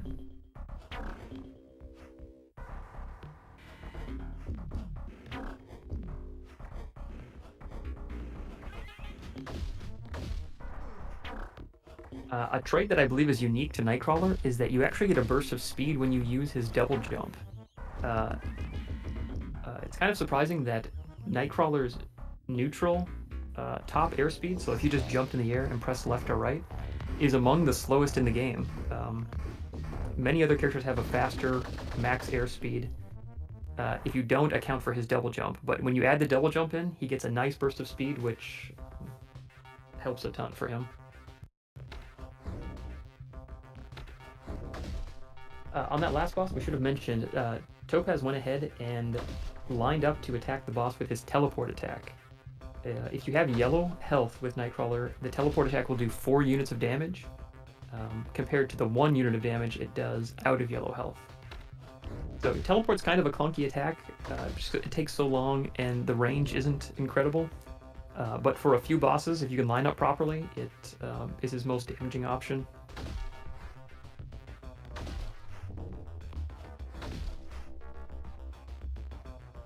And as we saw earlier with Beast, Topaz with Nightcrawler is going to be doing these downward attacks to get through this level a bit faster than just using the neutral fall speed.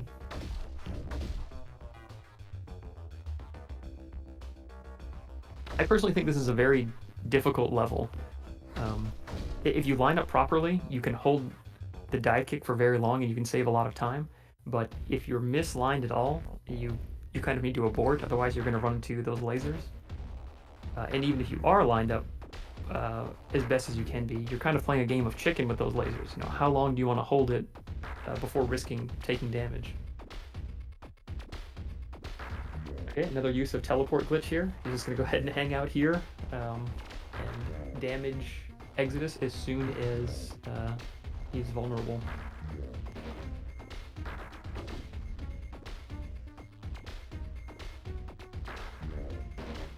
And Topaz has it positioned where he doesn't have to worry about getting hit by any of the projectiles or the floor or walls when they get electrified.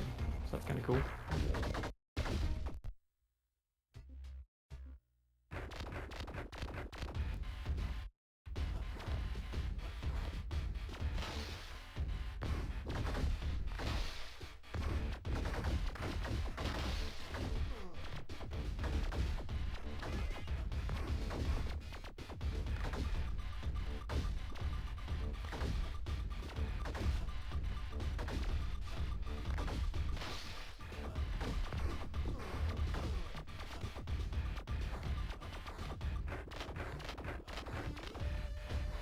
The Magneto fight would be interesting to lab out with Nightcrawler a little bit.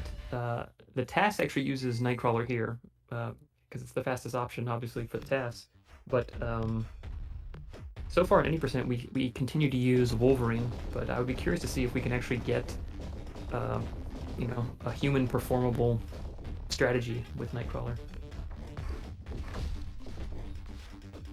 Okay, there we go. So just like Beast, Nightcrawler is able to store a pogo by getting hit out of the downward attack. That's why Topaz was falling through the floor and taking that intentional hit. And when you have a pogo stored, you can then jump up and hit the enemy above you, and it will boost you to the next floor. So I think this cuts about 10 seconds off of the clock. Pretty considerable for a level that's less than a minute long. And Topaz just flawlessly went through that. That was really nice, Topaz.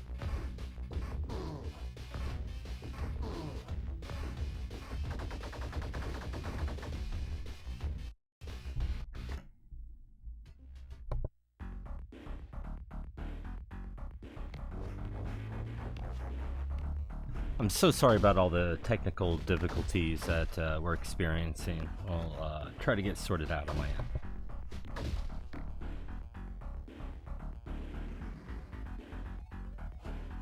I get so sucked up in just watching this run, I stop paying attention to the actual stream and seeing what it looks like. It's easy to do. Tech stuff ain't easy.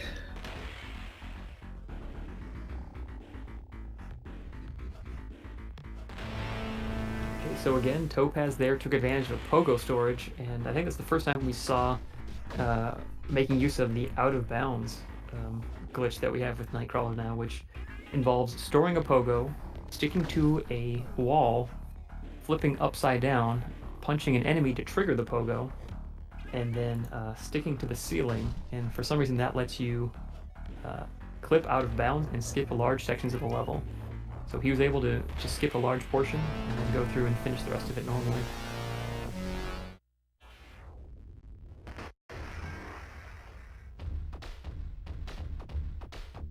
And all we have left is Apocalypse now.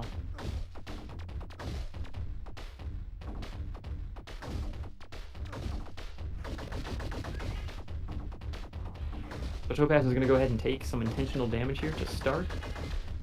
If he doesn't do this, he has to wait for the mines to complete 3 laps around the arena before exploding. So he's going to try to speed it up as best he can by taking some of that intentional damage.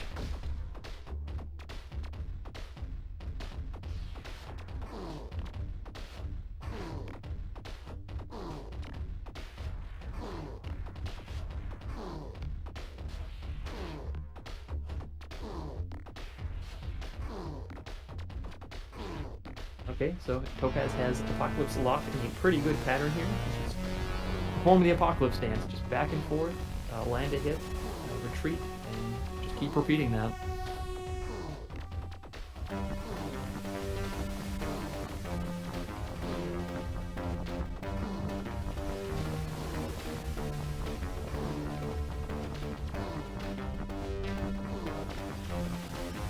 It's so nice that there are patterns that you can get him in to just loop his behavior. Otherwise, this would be even longer than the elevator level. Yeah, the Apocalypse fight can be really rough, but Topaz cleared out flawlessly. Nice work, dude. Yes, very good. Okay. Very good execution there.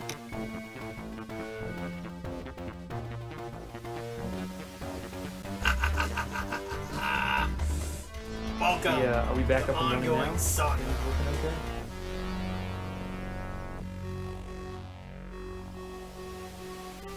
okay? Yeah, on Topaz's channel it looks fine, but on SegaCrew it seems like it's really severely lagging. I thought about mentioning it, but I wasn't sure if that was just on my end or not, so...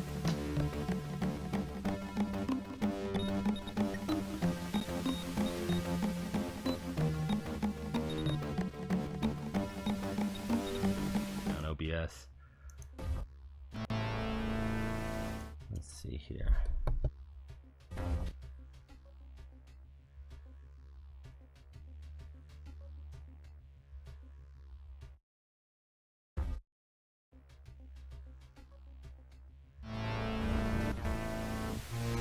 Topaz, are you still on the call with us?